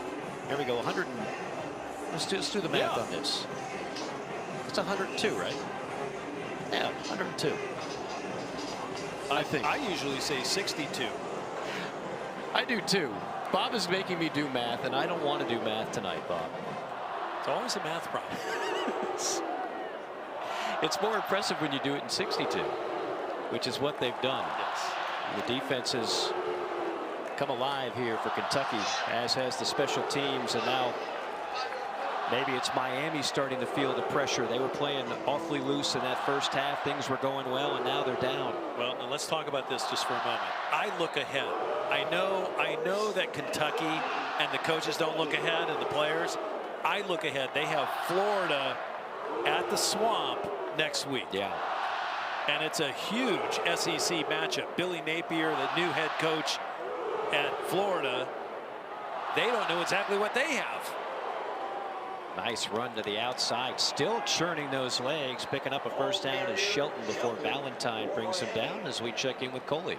Well, guys, this is certainly not the start of the second half that Miami wanted. In fact, head coach Chuck Martin told me that he was actually kind of expecting it. He said to me at halftime that Kentucky is an SEC team, and he really anticipated them having that SEC kind of play, that caliber play. He said that he knew that the Kentucky coaches were in the locker room telling their team that that they've got to get it done. He knew that they were lighting into him. He said that this was a half that was going to establish what Kentucky was going to be able to do, and sure enough, we're seeing the Wildcats begin to flex that SEC muscle that Chuck Martin was anticipating. No question, Coley, and the third quarter has been off to about as good a start as you could possibly ask. That is the tight end, the very talented tight end, Jack Coldiron, all MAC performer, down on the ground for Miami. Hopefully he will be okay. He's a big part of what they do on offense. Brett Gabbert mentioned the two injured backs coming back. Mac Hippenhammer had a terrific first half, the transfer wide receiver for Penn State. This is a big drive. I know it's early. We got a lot of time to play, but momentum has completely swung in favor of Kentucky. Miami now down by 17. Crowd's gotten into it. Kentucky feeling good about themselves. What do you do if you're Brett Gabbert and company to bounce back? Well, it hurts that you lose your tight end, Coldiron, that's for sure, because he's been a playmaker in the first half. But I think what Gabbert did good in the first half was spreading the ball around. He was very good on third downs. If he doesn't have a play, he's pulling the ball down and getting positive yards. And I think you still got to have some run game in there. But right now, Kentucky, their defensive line is really starting to flex their muscle, as Coley Harvey just told us. I think they're starting to get a little momentum on their side. On first down, swing pass, far side, and that'll pick up a couple. You mentioned that Florida game. When you think about all the things that Mark Stoops has changed. First of all, they hadn't had a 10-win season in 41 years. They've now had 2 in 4 years. They hadn't beaten Florida in the Swamp forever since the mid-'80s. They go down there a few years ago. They do it. Last year at home in a huge game, they beat Florida. Now they're trying to beat Florida in back-to-back years. I'm not sure when the last time that's happened, but I can tell you this, it's been a while. So there's a lot of firsts that have happened under head coach Mark Stoops. They'll try to put together another mammoth win. And when you talk about the race in the Eastern Division, as Gabbert lets loose, fires that one wide of the mark. Great coverage on the play by Andrew Phillips, the sophomore out of Malden, South Carolina. Everybody and their grandmother's going to pick Georgia, who was awfully impressive today, by the way, and went over Oregon in the East. But 2 through 5, 2 through 6, I think it's anybody. I mean, it's up for the taking. Whoever wins that Kentucky-Florida game, that's going to be my favorite. Well, and over on ESPN right now, Florida's leading Utah 14-13 by 1, because I watch. I'm a scoreboard watcher, and I always like to keep one eye on the scoreboard, one eye on the field. But you know, big play for Miami right here. Pressure. Gabbert avoids it. Gabbert leaping and diving. He darn near got to the marker. What a tremendous play. Valentine had the pass pressure for Kentucky, and Gabbert had the presence of mind to turn on the Jets And they're calling it fourth down. Remember what they did in the first half? They went for it on fourth, and they really had a quick count on the snap. Gabbert just does a great job. Avoids, I believe that's a corner or a safety that came off the edge there. Look who got him midair. Big Deion Walker, the true freshman, chasing him down. That's a heck of a play. Mosey, the lone back on fourth down. Gabbert out of the shotgun. Mosey gets the handoff and breaks a tackle past the 45 into plus territory, a first down, and a huge one, the play of the game maybe thus far for Miami. Yeah, I mean, I appreciate the perspective you lent a moment ago, Mike, just on the Florida Kentucky rivalry and what it means and how it's developed, because to knock Florida off 2 years in a row is huge, and I'll tell you, it becomes a pivotal game next week, and I just think that's why week one becomes so important. This game is just vitally important to both programs. It is. It's not just obviously winning the game, but how you get in better position to play your best next week against Florida. Because when you look at this schedule, I mean, it's right there, week 2 at Florida. That is going to dictate so much. There's a number of difficult games left at Tennessee. They broke that streak winning in Knoxville a couple years ago. But I don't think you can say enough about how big that game will be on ESPN next week in the Swamp.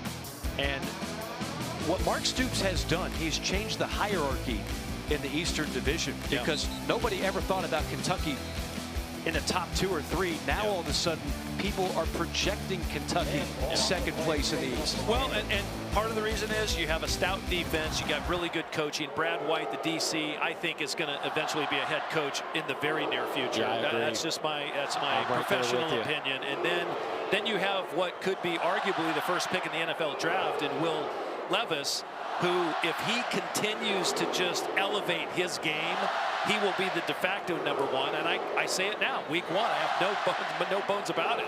He's that good. Deep ball down the sideline, but 2 penalty flags are thrown. Now, I wasn't sure if that ball would even be catchable, but Hippenhammer was covered step for step, and Valentine might have gotten a little handsy on him. Yeah, you know what? It's really not. When the ball's uncatchable, I hate to see the flags come out. It looked uncatchable to me. Pass interference, defense number 0. Automatic first down. I thought he means 14. Yeah, he meant 14. Carrington Valentine is the defender.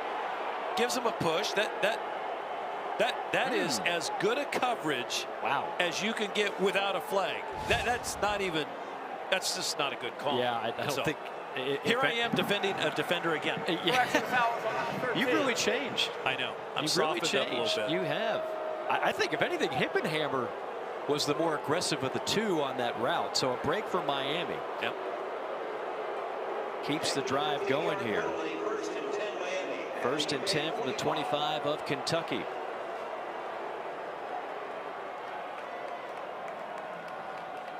Gabbert out of the gun.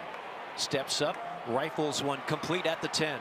Perfectly thrown ball to Miles Marshall for the first down, a pickup of 15. Boy, that's a nice timing route. Getting the ball out to Marshall. I mean, without hesitation, the ball's in his hands. First down. Handoff straight ahead. And grinding for a few more tough yards is Kenny Tracy. Alfari on the tackle for Kentucky. By the way, the last time Kentucky beat Florida in consecutive games, 76-77. That's the kind of history that will be on the line next week. You got to go back. Wow.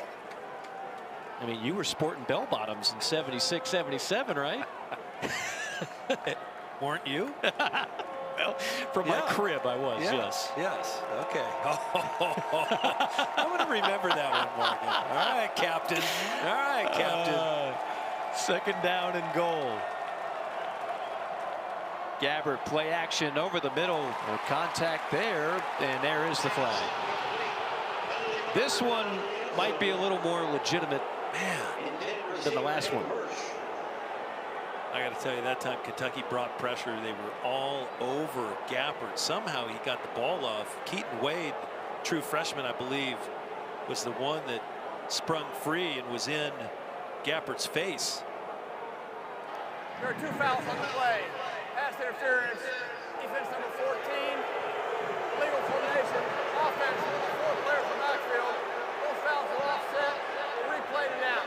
Second down. So offsetting penalties, a break for Kentucky, or for Miami, I should say. Yeah. I love offsetting fouls. Just replay it. Here we go. No harm, no foul. Let's have a do-over here. Second and goal over the 7. Well, there's a lot that happened on that play, but it's all for naught. And right now the package looks like they're going to be spread again. Is Miami of Ohio. They feel that they have some opportunity, just creating some space with formation for Gappert. Play clock is down to 3. I'm guessing they're going to burn a timeout here. You have to. Yeah, they're going to burn a timeout. And keep in mind, no Jack Coldiron. Timeout. We're told Miami. he was. First timeout of the half. We're told he was carted off, so we might not see him again. And that's one of their top red zone targets here. So we'll see what they dial up when we come back. Second and goal, 27-10 our score from Lexington. Now that is the Red Hawks mascot Swoop, and he was not a big fan of the offsetting penalties. We'll invoice him for another camera as soon as we're done here. As long as pylon cam is still working, because pylon cam's already played a big factor tonight. Big factor. So don't knock out the pylon cam. That's a message for Swoop or any other mascot that happens to be in attendance tonight. 9:50 to go, third quarter. Kentucky up 17, an explosion of points coming off special teams and defense leading the way in this second half. Miami trying to respond in kind. Marching down inside the 10. It's Gabbert under center with Bester behind him. Gabbert rolling out right. Nobody open, and he will wisely throw it away. Ramsey, I'm looking down in that end zone, and I saw nobody with any separation. Do you know why? They ran the play, 3 wide receivers on the far hash. They ran into the short sideline. And I mean, I got to tell you, after a timeout, I just honestly, I don't understand why you'd run that play. Right.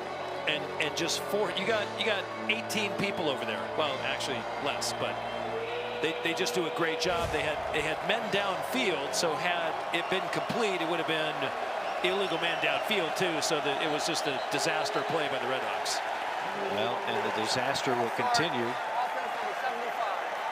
5-yard penalty. It remains third down. That's on the right guard, John Brecky. So you back up 5 more to make this even more complex. Yeah, just not a good two snaps in a row there for Miami of Ohio. But remember, they have a playmaker at the controls, Brett Gabbert. He's had a nice game so far. 11 personnel, and see if he goes to the wide side of the field this time. Hippenhammer is in the slot. That's been the top target. Gabbert pressured again. Gabbert, all he can do is run and just try and salvage the best of what is otherwise a tough play. Gets back to about the 10-yard line, but Miami will have to settle for 3 here, try to make it a 2-score game. He's a tough dude, man. I'm telling you, Brett Gabbert, he got blown up. He got blown up on that play, and he had nothing again. And Chuck Martin talked about his toughness, his competitive desire, just that he really just plays as hard as he can each time out. But that time, boy, he took a licking. Field goal is up and through for Graham Nicholson. So Miami does get some critical points. 2-score game. Brett Gabbert playing his heart out tonight, taking a whole lot of hits. Yeah, he gets hammered by a couple Wildcats here. Now, you want to play quarterback in the SEC or against an SEC team? There you have it, J.J. Weaver.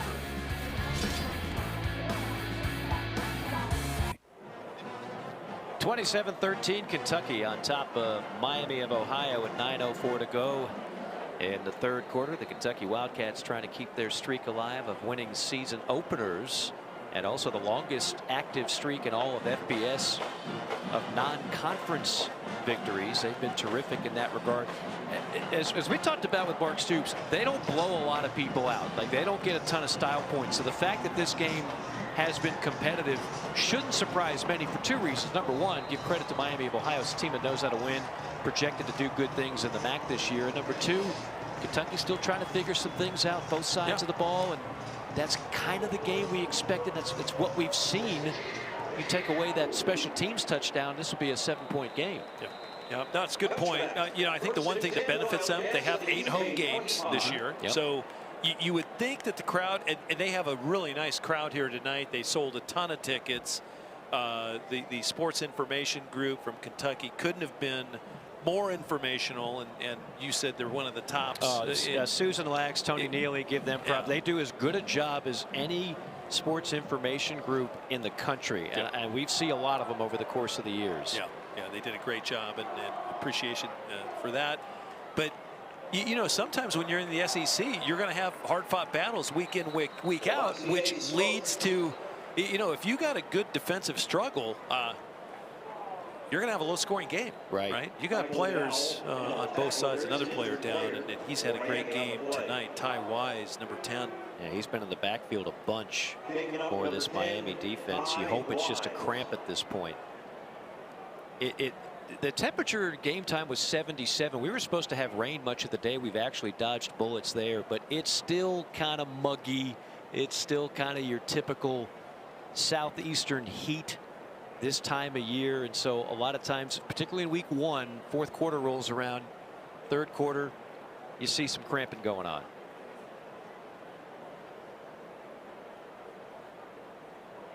Coley never cramps. The man is impervious to pain and cramps, and he joins us now. Coley, what do you have?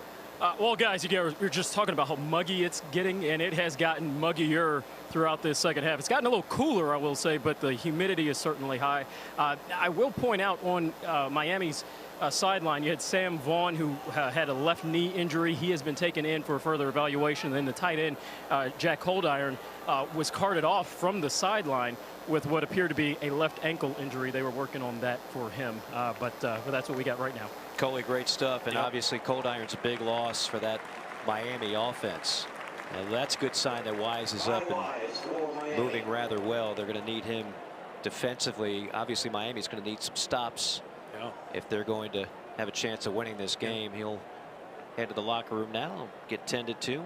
Hopefully he'll be okay. And he's a transfer from Indiana, so he left Bloomington, but he's been had a really nice game tonight. He's put a lot of pressure on Will Levis. He's been a thorn in their side the entire evening. Of course, Will Levis is a transfer from Penn State, and they're awfully happy to have him here in Kentucky. We'll see what he does on this drive. On a 2nd and 6, it's Smoke. Smoke turns it upfield, and it's stopped right around the 35-yard line. And I think the challenge here right now, Mike, is on the offensive line and how they produce here in the second half. They got to establish the line of scrimmage. They got to get hats on defenders, and we heard it from Mark Stoops as he left the field in the first half that you know, he told Coley, hey, we got to be better in the run game, and it opens up their entire offense. 3rd and short. There's where that big frame of Will Levis comes in handy. Takes it himself. 6'3", 232 pounds. You and I chatted with him yesterday, and it looks like he just came out of a Mr. Olympia competition. I mean, quarterbacks are not normally built that way. No, he's jacked, and you know, interestingly, coming out of high school, you know, Xavier up in Connecticut, he had a few offers. They were Ivy League offers. I mean, it was like Harvard and Columbia, and all of a sudden, you know, he wanted to play big boy football, and I don't blame him. I mean, he's that talented, and so he ended up. Penn State offered late. He ended up going there. He kind of got stuck behind some folks. Interestingly enough, his freshman year, he was behind Trace McSorley. Penalty flag thrown at the 40 as the pass sails incomplete. Intended for Cummings. And if you want to play big time football, Penn State you're going to get some big time football. I loved his answer when we asked him. Defense number 6. 10-yard penalty for the previous spot. Automatic first down. It's Jacquez Warren, the nickelback for Miami. We asked him, were you surprised that you didn't get more offers from big time programs? He said, guys, I'm from Connecticut, man. We don't get noticed a whole lot. And then we started asking about top players. I know you already knew most of these guys. Steve Young kind of tops that list. Orlovsky, of course, our own Dan Orlovsky, and Tyler Van Dyke, who they actually played football together and against one another throughout the prep circuit in Connecticut. And they actually stay in touch with one another. They've become good friends. Van Dyke, the quarterback of the University of Miami, the South Florida version of Miami, and Van Dyke is expected to be one of the top quarterbacks in the ACC this year. Yeah, you want to know the other reason why Will Levis didn't get a lot of looks at D1 offers? He happened to be in the same recruiting class as Trevor Lawrence and Justin Fields. Yeah, well, so you know, sometimes you're going to get overlooked, and those guys were arguably better at that stage of their career. But I will credit Will Levis for two things. One, he's very consistent, and on a rollout, nobody there that time. Yeah, he finds an incompletion that time, but he has that competitive greatness. He wants to be better every day out and to get better. And the other thing he said, he wants his teammates, he wants to set you know, an example where his teammates buy in to how hard he plays. Yeah. And I thought for the betterment of a team that you couldn't ask for anything more. Be a thumb pointer, be the guy. He's not afraid to be a leader. He's not afraid to be vocal. And you know, I just think when you shoot high, a lot of times you reach it. Yeah, and he's got those intangibles. A lot of those NIL deals, he's helping his teammates make some extra cash. Levis, can he get out of trouble here? He cannot. Swarmed under 3 white jerseys, knifing in, including Ryan McWood and Corey Suttle, the transfer from Iowa State. Yeah, McWood came from his inside linebacker spot that time on a blitz. Great eyes there, Mike. And I think what happened again, they have to get pressure. You see, he just ran kind of a stunt. Again, came free. He got to blow the whistle. Wollabile in there protecting his quarterback, doing a good job. But just great pressure plan again by the Red Hawks. That's the 3rd sack on 3rd down for the Red Hawk D. And this will be the 2nd punt for Kentucky. It's Colin Goodfellow. He'll go. Looked like it was going to be rugby style. That one's going to hang up for a while and then take a Miami bounce before it detours out of bounds at the 37-yard line. So good field position for Miami.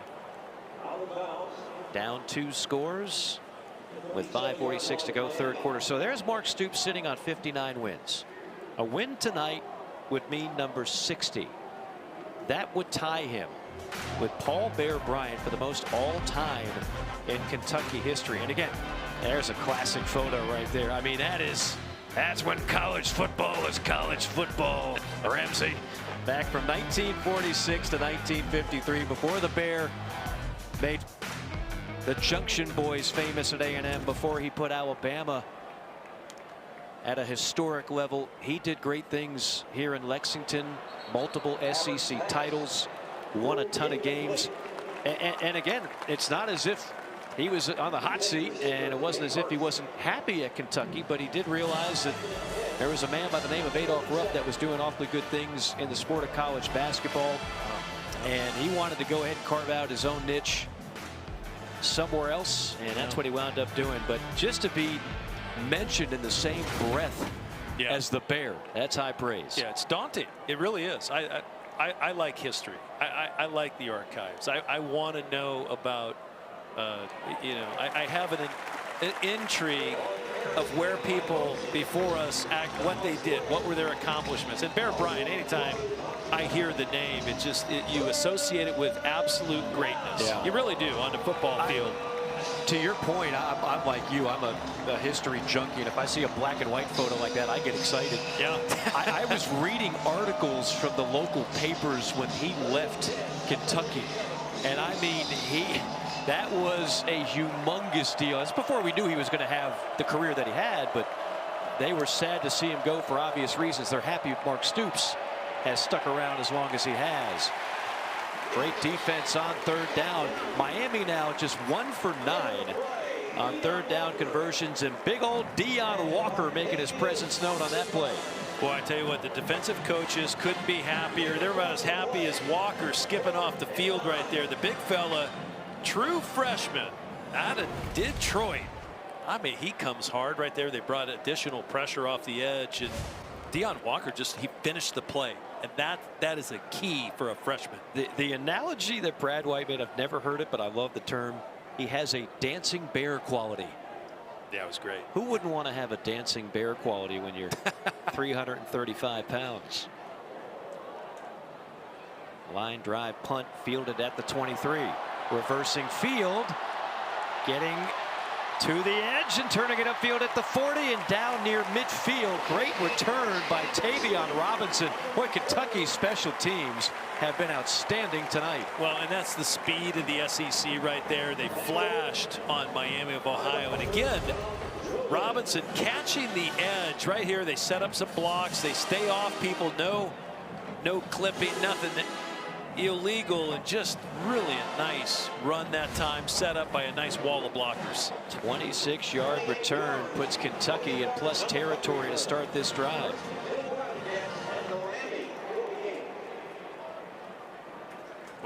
Well, excuse me there, Mike. I think what you said earlier, you know, they don't play hurry up, so now it's time to burn some clock. Right. You know, be a little methodical, grind the team down if you can, but you got to be really good at the point, and the offensive line has to be at their best here. Third drive of the night to start at Miami territory. It's McClain on the carry. He's got the best hands of the running back room.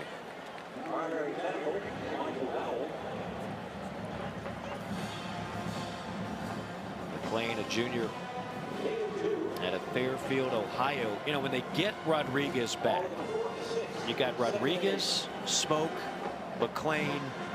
They're very high in Ramon Jefferson, a transfer from Sam Houston State. He gives them an extra physical back, kind of a bowling ball build. So they believe they're going to have a really good stable of backs to work with this year with a first-round quarterback under center. Levis delivers one. Perfect strike over the middle. And that'll be to the 33-yard line. Tayvion Robinson is having a night he will not soon forget. That's 6 grabs and well over 130 yards. Yeah, he just runs a really nice square in there. The ball on his back shoulder, but he's under control the whole time. And they've been in 11 personnel the whole evening. 3 wideouts, 1 tight end, 1 back. But to your point, I think they miss Chris Rodriguez. Yeah. There's a big drop off from a guy that rushed for over 1,300 yards in the SEC a year ago to now. They just don't have that pop at running back. Well, you're talking about an all-SEC back that, assuming he stays healthy and assuming he stays on the field, will likely become Kentucky's all-time leading rusher. I mean, he is a unique talent, and they have more depth than they've had there previously. But still, you're right. Rodriguez is a game changer. And we came into this game with the knowledge he's unavailable to play this week. Right. I speculate, and I can speculate because I'm sitting, 800 yards away from the field. Right. I think he's going to play next week. That would make a lot of Kentucky fans happy. Sure I'm sure it would make Mark Stoops happy to have him for that game in the Swamp. No doubt about it. Second effort that time by McClain. Waited for his blocks to develop a hole. As we go back, and there's Chris Rodriguez on the sideline in uniform, but of course not going to play tonight. And I like what Coach Stoops said about him yesterday, is that he's very engaged with the team. He's helping out. He's running scout team. He's doing special teams. Like, he's not long in the tooth, right? He's not moping around. Right. And he knows he is dealing with some adversity and just some discipline, and I can't speculate on any of that, but let's just say he's a great player, he's a great teammate, and seemingly they like to have him back as soon as they can. Levis on 3rd and 4, plants a foot, rolls out right, throws over the middle, dangerous pass, and in and out of the hands of McClain.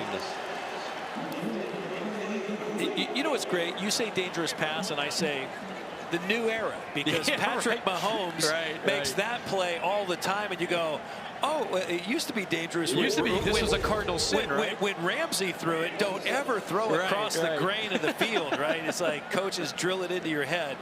I liked it because it's almost where Levis knew where all the players were and were not, and there was no one in the middle of the field. It was a good try. Ball was just a little bit uncatchable. It's a big field goal here. It would push it back to a 3-score game. 45 yards for Ruffalo. His long last year was 45. There was a whistle before the kick, which was perfect. Well, it's unfortunate for Kentucky. Delay of game. Delay of game. Offense. 5-yard penalty. Remains 4th down. So now you push it back to 50 yards, and this would be a new career long. Last year he attempted 1 from 50 yards or more, 0 for 1. Looked like he had plenty of leg on that last kick from 45. Well, he did, but you sure don't. Boy, I tell you, that was a costly penalty.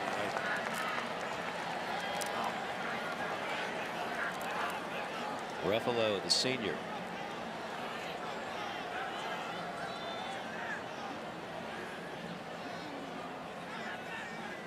Snap and hold her clean. Kick is on the way. Kick is good. Another penalty flag, though. I think that's going to be offsides on Miami. They look like the end guy on the line might have jumped the gun. Just a 1 count. And this will be a new career long for Matt Ruffalo. Offside. Defense number 6. Penalty is declined. Result of the play, successful field goal. And a big one at that, as Kentucky now has a 3-score lead with 1:09 to play in the 3rd quarter.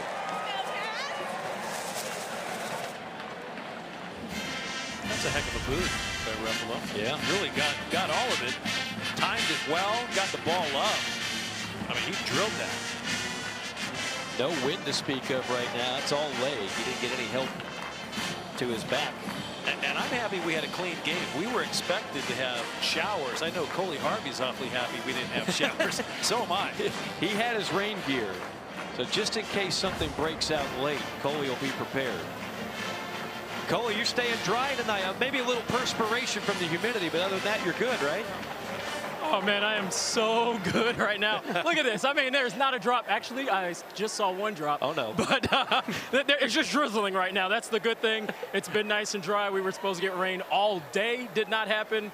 I know the Kentucky players and the Miami players are pretty happy, too. No wet balls on the field for them. You got that right. I think we all just want to see natural conditions for the opening week. Yeah. Ramsey, you weren't here in April for the spring game. No. Deuce McAllister and I were here. Spring football game. It was snowing an hour before kickoff. The snow melted right before we got started. I've never had a spring football game in the South where we had snow on the ground the day of. Glad I missed it. See you in Florida. Next time that happens, I'll call you, arrange for a private plane to come on over to Lexington. You can give us a helping hand. All right, Miami needs a helping hand. Now this is starting to get away from the Redhawks. 30-13 our score, late 3rd quarter. Gabbert delivers a strike to the 35. That'll be a first down to Hippenhammer.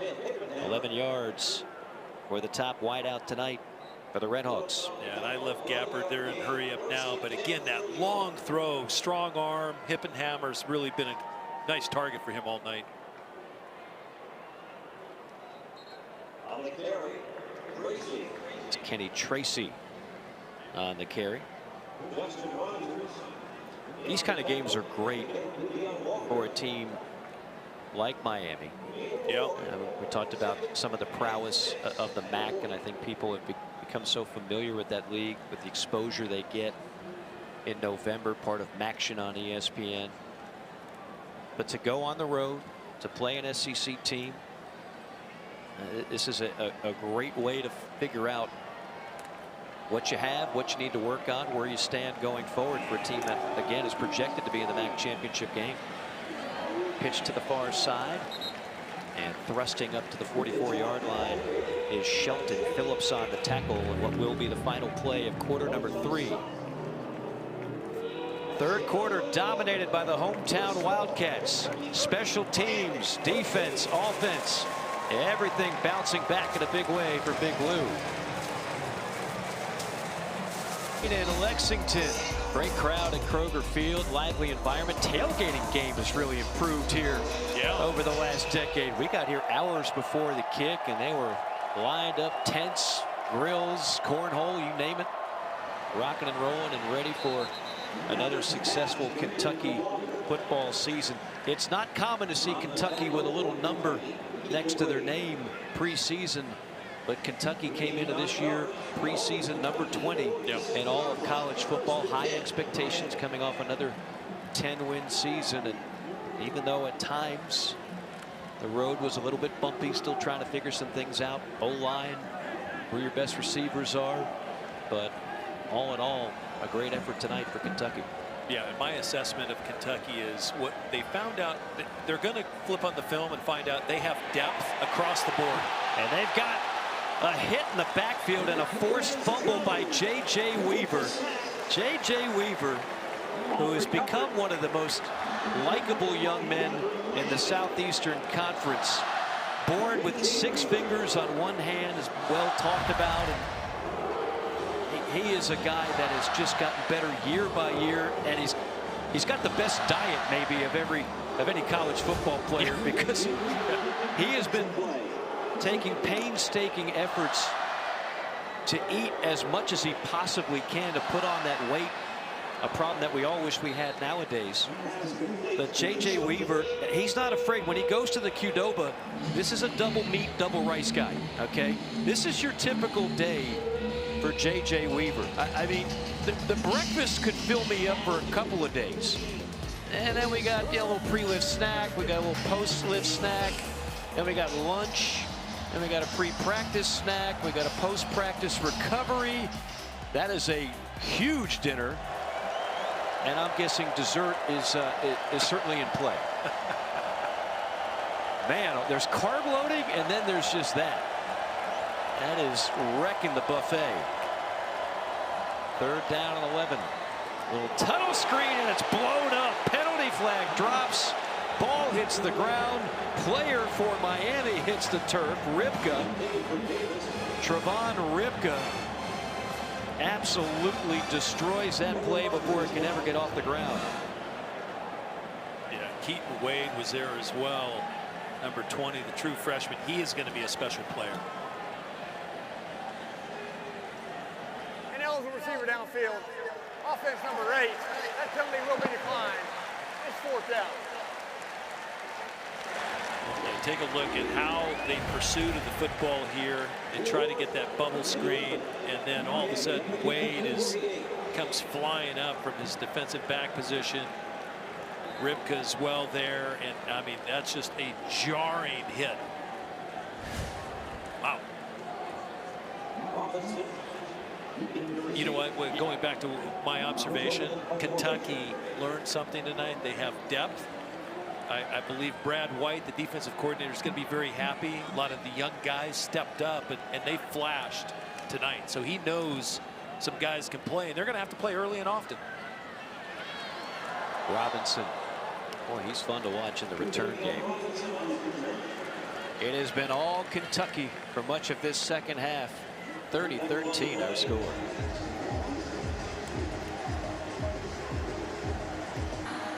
Out of pocket is back for another year with Alyssa and Andrea.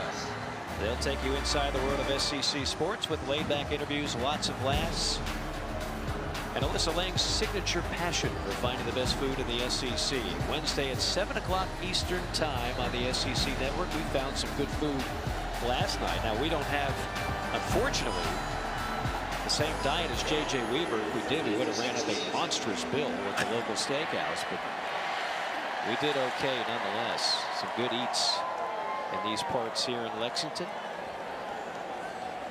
A man got his first ever Keeneland experience. Tom Ramsey does not get cheated on an SEC road trip. No.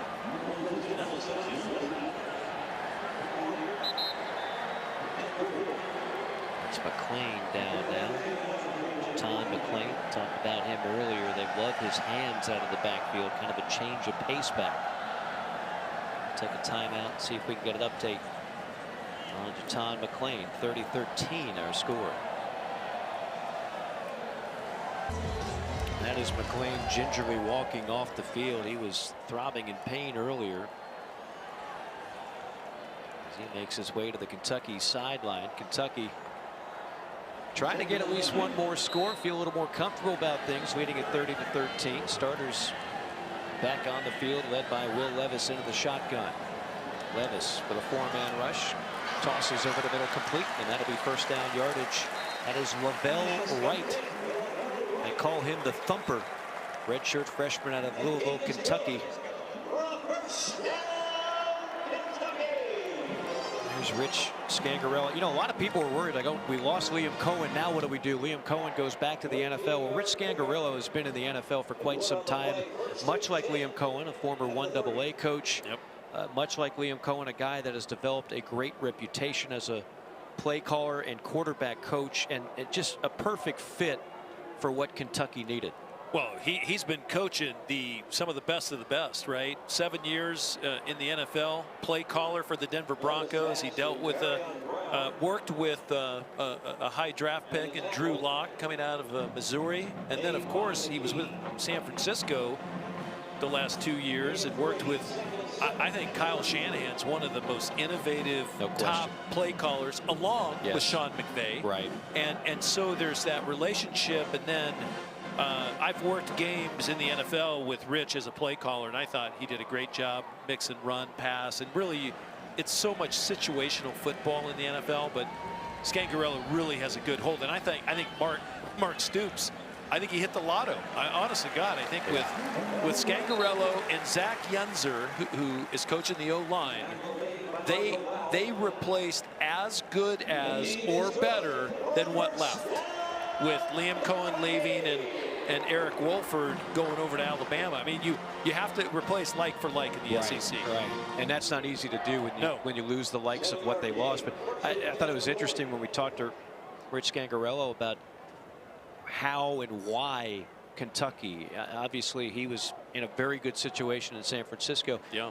They were on a road trip, the 49ers were. He's watching in the hotel room like we're all doing the night before we have to work a game in one form or another. You're just watching whatever game is on. Happened to be Kentucky against LSU, and he said to an assistant coach, who is this Kentucky quarterback, this Levis kid? And oh, that's the guy. He said, interesting. So he filed that away. Yeah. Then all of a sudden he gets offered the job, decides, you know what, they got a good thing going on in Kentucky, and I get a chance to work with a quarterback the likes of Will Levis. And I thought it was so telling, because here's a guy who was involved in scouting and working out potential NFL quarterbacks. So he mentioned Trey Lance. Yep. He mentioned Mac Jones. He mentioned Mitch Trubisky, and he said, you know what? This guy's better than all those guys. That was his quote to us. Yep. This guy is better than those guys. And the scouts seem to love everything they see out of Levis. Levis, that's what they love. That's an NFL arm right there. And that's a big completion to Barion Brown, who's starting to make a name for himself, the true freshman out of Nashville. You know, you were talking liking black and white pictures. I like that you had the beeper. You had that little beeper on your, right when Rich Scangarello called up that play. You set it up perfectly, partner. But I tell you what, that's a rifle. Like that is such a throw. And I got to stand, I went down and I have to stand behind throwers. I stood behind Will Levis tonight. Yeah. I was like, I told you, I said, right. It was very, very impressive how the ball comes out. And there was one other guy, I mean, besides Troy Aikman, there was one other guy, Drew Bledsoe. And I'm telling you, when the ball comes out of their hands, it's like lightning in a bottle, and that's what Will Levis has. It just whistles by, and again, you combine that with the touch. You see another one here to the other freshman, Dane Key. Yeah, and it's crucial because the touch is ever so important, because not all guys want that high velocity ball coming their way. Again, he takes a little off, throws a nice underneath to Dane Key. Speed is key. Yeah. Speed is Dane Key, who has got a chance to be a force. His father played at Kentucky. Dane Key was all everything at Frederick Douglass High School in Lexington, hometown product. And they're going for Key on this play, and there's contact and a penalty flag. Yeah, they're going to get John Sanders on the push on Dane Key. They just tried to get a little fade going there between. Pass interference, defense number 5. A foul occurred in the end zone. Therefore, by rule, the ball will be placed at the 2-yard line and includes an automatic first down. Key's father, Dante, was a linebacker defensive end at Kentucky. His brother, Devin, is a defensive back at Western Kentucky, or was a defensive back at Western Kentucky. Played some in the NFL with the Kansas City Chiefs. This was a young man that was all everything and could have gone to a number of different places, decided to stay home, be a Kentucky Wildcat, just like his old man. And again, the sky is the limit with number 6 in blue. Yeah, as long as, well, it sure is this year with number 7 throwing to him. Yes, it is. No question. Levis is going to have to burn a timeout, and you can see he's frustrated again. Somebody did not line up in the right spot, and based on that conversation, it might have been Kavosiey Smoke. We'll see if they can clean it up when we come back.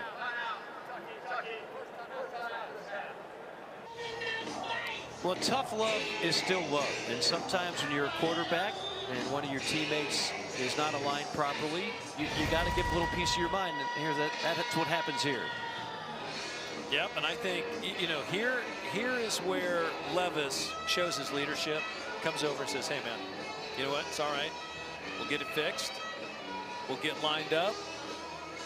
And Scangarella's right there. And I think that's what builds character. That's what builds the nucleus of a great team. Right.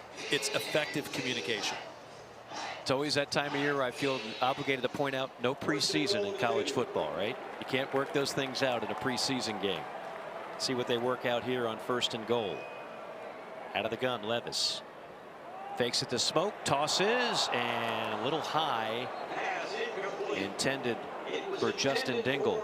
A little high and a little hot. So this is the one that, you know, Dingle, you know, he's a guy that's a H-back. They're going to tag the Wildcats for having 4 men in the backfield, but Dingle was lined up in the backfield. He came out, but he's an H-back kind of fullback guy. You got to throw a soft ball to him, right? That's the one key there. And I'm sure if Levis, he'll watch the film and go, oh yeah, need to take a little more off it. So now 2nd and goal, and that'll back it up to the 7. Smoke the lone back. Levis. Smoke is open. Kavosiey tiptoes and cannot stay in bounds. He's out of bounds at the 1-yard line. Yeah, he makes the catch, and I wasn't even sure he came down in bounds. We'll have a good look at it here.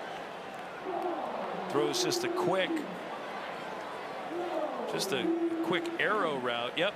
So Smoke just didn't realize he was so far wide and was able to make the catch, get a foot down, and step out at the 1. Another cameo from Pylon Cam. Almost 6 points. 3rd and goal from the 1. Staggered eye. Levis looking to throw. Missiles one. Complete. Touchdown. Dane Key. Talk about threading the needle. 3rd touchdown pass of the night for Will Levis, and a memorable reception for Dane Key. He'll hold on to that football. Well, and it was interesting. That was 3rd down, and they were 2 of 7 on 3rd down tonight. And last year they converted 3rd downs a little over 50%, but Dane Key does a nice job. He just runs kind of they call it just a pylon route, truly, just to push up and then come back, and the ball's going to be delivered right at the corner of the end zone. And Key used his body. I thought he did a nice job in the throw again, right? Very accurate, very accurate. First career touchdown reception for Dane Key. The first of what he and the Kentucky faithful hope will be many scores in a Kentucky uniform. Well, credit Rich Scangarello. That drives some great play calls, and I believe he really wanted to get his quarterback. The young freshman from Lexington, Dane Key.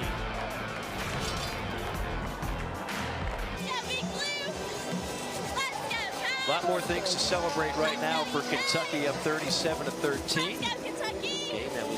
little bit more stressful in the first half. Kentucky really broke it open in the third quarter. Kickoff return for a touchdown of 100 yards by the other talented freshman receiver, Barion Brown. Yep.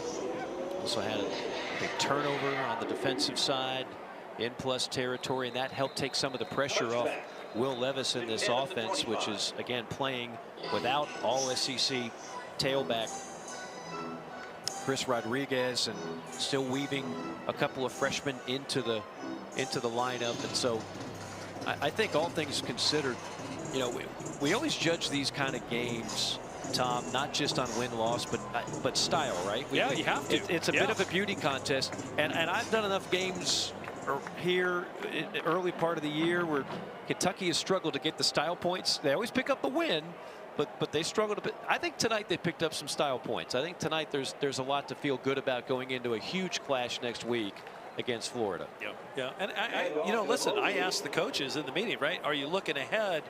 And they vociferously said, no, it's one week at a time, one game at a time. And I'm like, okay, well, you and I can look ahead, and right? We certainly are. And we do. And right now, I mean, Florida's in a battle right now against Utah, and they're going toe to toe. Utah's up 26-22, and you know, listen, I think you got to pay attention. I agree with you completely. Style points are important these days, and perception and the kind of the real, you know, the social media aspect affects people, right? Because everyone's on it. They look ahead, and we look ahead. And next week, September 10th in the Swamp. I mean, that is a huge game. And remember, you know, Billy Napier comes in from University of Louisiana Lafayette. He's had huge success. He's instilled discipline for the Gators, and that's going to be an interesting tilt next week, these two teams. I mean, that's much watch TV for me. Well, you mentioned there's only 4 road games, but the first 3 in particular, at Florida, at Tennessee, at Ole Miss. I mean, that's a daunting road slate. Really the final one's no cakewalk either, and at Missouri. We don't know exactly what Missouri has this year. I think the other 3 are more of a proven commodity at this point in time, but those road games, those 3 in particular, I think will determine a lot in terms of what kind of season this is for Kentucky. Is it another memorable season? Do they build on another 10-win season a year ago, which kind of, quite frankly, I think snuck up on people? Or do they take a minor step back because the SEC is so deep this year? I think it'll be very interesting to see. And, you know, the other thing about it is, and Coach Stoops was very upfront about it, the way they design things, it's almost like early Nick Saban. Nick is kind of metamorphosized into more of the modern day, but they don't get a lot of possessions. If you're Will Levis, you're not going to put up eye-popping numbers. No. It's more about efficiency. It's more about making winning plays, and they have an incredible knack of winning one-score games in the fourth quarter. That has been a staple of Mark Stoops' Kentucky teams. Yeah, and you pointed it out early in the ball game, right? They won 10 games a year ago, and they were -11 in the turnover category at a whopping number 128 in the NCAA. I mean, you're almost dead last, right? I think, though, I do believe this. After watching film from last year, talking to the coaches, I think they have excellent coordinators. I think Brad White on defense. I think Rich Scangarello on offense. They have the right mindset, experience, and know-how, right, to get the most out of their players. And I think the defense, I'm impressed tonight because I saw they have depth. You have to have depth over the long haul of a season. And they also have a top-rated quarterback who he didn't hit the high bar tonight. I think, you know, his numbers on the night, 21 of 32, 303. 3 touchdowns, one costly interception, because that could have converted into another touchdown. Right.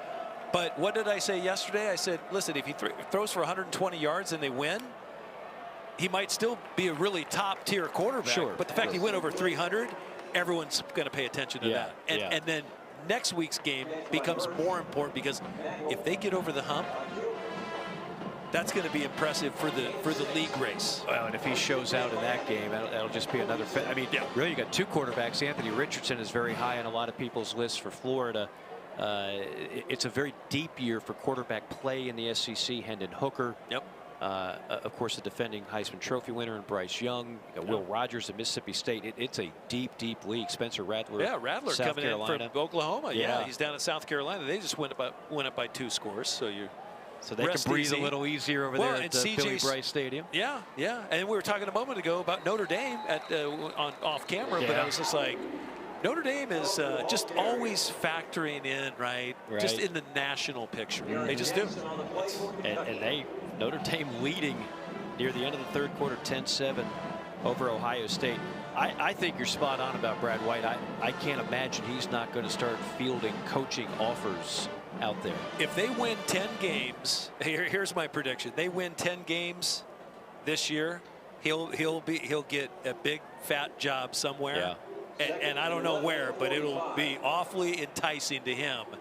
And I don't know if well, I don't want to go that far, but there he is right there. Brad White does a great job, and he's dialed in. He spent 6 years in the NFL with Chuck Pagano at the Indianapolis Colts, and you know, he just said he learned so much football in that environment, and you know, he coached some pretty good guys too. And yeah, I think when coaches have that NFL layer and they come back into the college game, they just can impart so much knowledge to these young players. No doubt.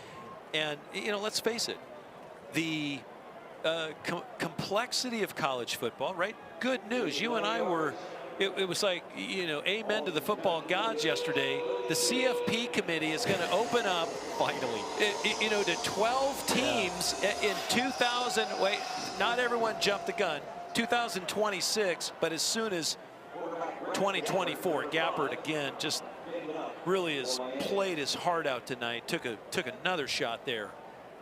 Yeah, all of a sudden this Kentucky defense has been pinning its ears back. By the way, we should mention no Jordan Wright tonight. They hope to have him back soon. Jordan Wright, another standout linebacker to go along with DeAndre Square, Jaquez Jones, and J.J. Weaver. That is one of the top linebacking cores in the SEC, if not the country. They are going to be causing havoc for a lot of offenses, particularly when they're at full strength. Well, and what they found out tonight, Keaton Wade, the true freshman out of Tennessee, he's a thumper. Right. I just watched him run around yesterday during the walkthrough, and then he showed up tonight too. He's an impressive young man and a really, really heady player. Looks like it's going to be another good year for the Kentucky defense in 2022. It's a 3rd and 2, and Miami's got to go to the backup quarterback. And that pass will fall incomplete. It is Avion Smith, the freshman out of Lexington, South Carolina, having to come in as Gabbert got hobbled on the last play. I loved what Brad White told us yesterday when I said, hey, you know, you guys are, you know, kind of stemming and moving around quite a bit before the snap of the ball. He said, hey, we're always changing the target, because if you stay static, you become the target. That's and right. I'm like, wow, man. You know, and that's the NFL game, right? You're never going to line up. A 3-tech is never going to line up the same shade every time, because you're going to get pummeled. So they're always stemming, moving right before the snap of the ball, and just creating more difficult for the offensive lineman to find. A nice conversion on 4th and short by the backup quarterback. Hippenhammer, who's destined to have another great year in the MAC this season. The former 2 sports star at Penn State, former shortstop on the baseball team. Yeah, Smith delivers the ball, gets the ball out. And Hippenhammer, boy, you said he was a shortstop, and just great hands. So it looks like Mark Stoops is going to tie the Bear, pick up number 60 with this win over Miami of Ohio. The first of the 60 wins came against Miami of Ohio. Full circle. Hey, and there's Mike Stoops, his brother right there, sending players in. Mike, of course, with the white visor. They got to work together at Arizona. They did. I used to call their games out west, and you know, Mike, I tell you what, he had some talent. The Stoops brothers can recruit. Oh, they bring some guys in. Heck of a coaching family. Of course, Bob became the first well-known commodity. Great job he did first as a defensive coordinator at Florida, helping Steve Spurrier win a national title, and then the great job he did at Oklahoma, winning a national title. And most famous for picking off a Tom Ramsey pass years ago at Niles Kinnick Stadium in Iowa. And one of the longest days of my life. And yeah, and that was He happened to have Andre Tippett on his team too, so that was. And Tip and I were teammates years later in New England. But when Tip hurdled my 245-pound fullback, I was like, yeah, I think this is a little different ball here. Yeah. A third down and long. Smith running for his life, taking a shot behind the line of scrimmage. You know what we've witnessed tonight, Mike? The Kentucky defense has gained confidence throughout the game. Yeah. And you know, Brad White wondered who was going to show up, who was going to elevate their game. I think they have some guys that definitely have elevated. Well, you know, they lost a great one in Pascal. Josh Pascal, the second-round draft pick, now in the NFL. And I think a lot of people, when they were sizing up this Kentucky defense, saw some of the losses in the secondary. They saw the loss of Pascal, and they said, I don't know. Love the linebackers, but then what? Well, the then what has looked pretty good tonight. The secondary, I think, has a chance to be awfully strong this year. The line is good enough. Oxendine, Limka, Rogers, and we saw some flashes from the rather large freshman in Deion Walker. Oh yeah, I mean they gained instant depth, and they knew he was going to play early, and he was in on the first series on defense, and he's a heck of a young man too. I talked to him before the game today and just told him, you know, hey, listen, you have fun out there, right? That's what it's all about. Yeah. And he wasn't nervous, but and that just tells me he was well prepared. Kentucky's been awfully good here at Kroger Field the last 6 years plus now. It's 31-13 being the record at home over the last 6+ seasons here at the friendly confines. Deuce Hogan, the backup quarterback, will check in and take a knee in all likelihood for Kentucky. This will be a good win. Again, not all Group 5 teams are built the same, I like to say, Tom Ramsey. If you want to schedule an automatic dub, you can. If you want to schedule an automatic dub, you don't schedule one of the top teams in the MAC, because those games can be scary. This looked a little scary at times in the first half, but Kentucky, all phases of the game, lights out in the second half. No, you know, listen, tonight it's two head coaches that really take a lot of pride in their programs. They're very well coached. Chuck Martin from Miami of Ohio, Mark Stoops right there shaking hands after the game. Two gentlemen, and they're both going to have great seasons. No question about it. Congratulations again to head coach Mark Stoops of Kentucky, picking up career win number 60, and that ties one Paul Bear Bryant for #1 all-time in school history.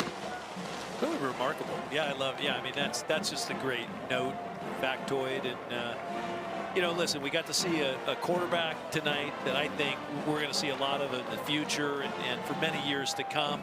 A couple nice players coming out party, Dane Key and Tayvion Robinson, the receivers, and Barion Brown. Yeah. Listen, Will Levis has some guys to throw to. He's got some weapons. Yeah, he does have weapons. I do think they need one additional. They need to get Chris Rodriguez back at running back, but they have all the parts. That'll be the question turning it forward. When will Chris Rodriguez be back? Will he be back in the swamp for Kentucky? We shall see. Big one coming up against the Gators next week. That's going to do it for us. For Tom Ramsey, for Coley Harvey, and the rest of our SEC Network crew, this is Mike Morgan saying so long from Lexington. Wildcats win at 37-13 your final. So long, everybody.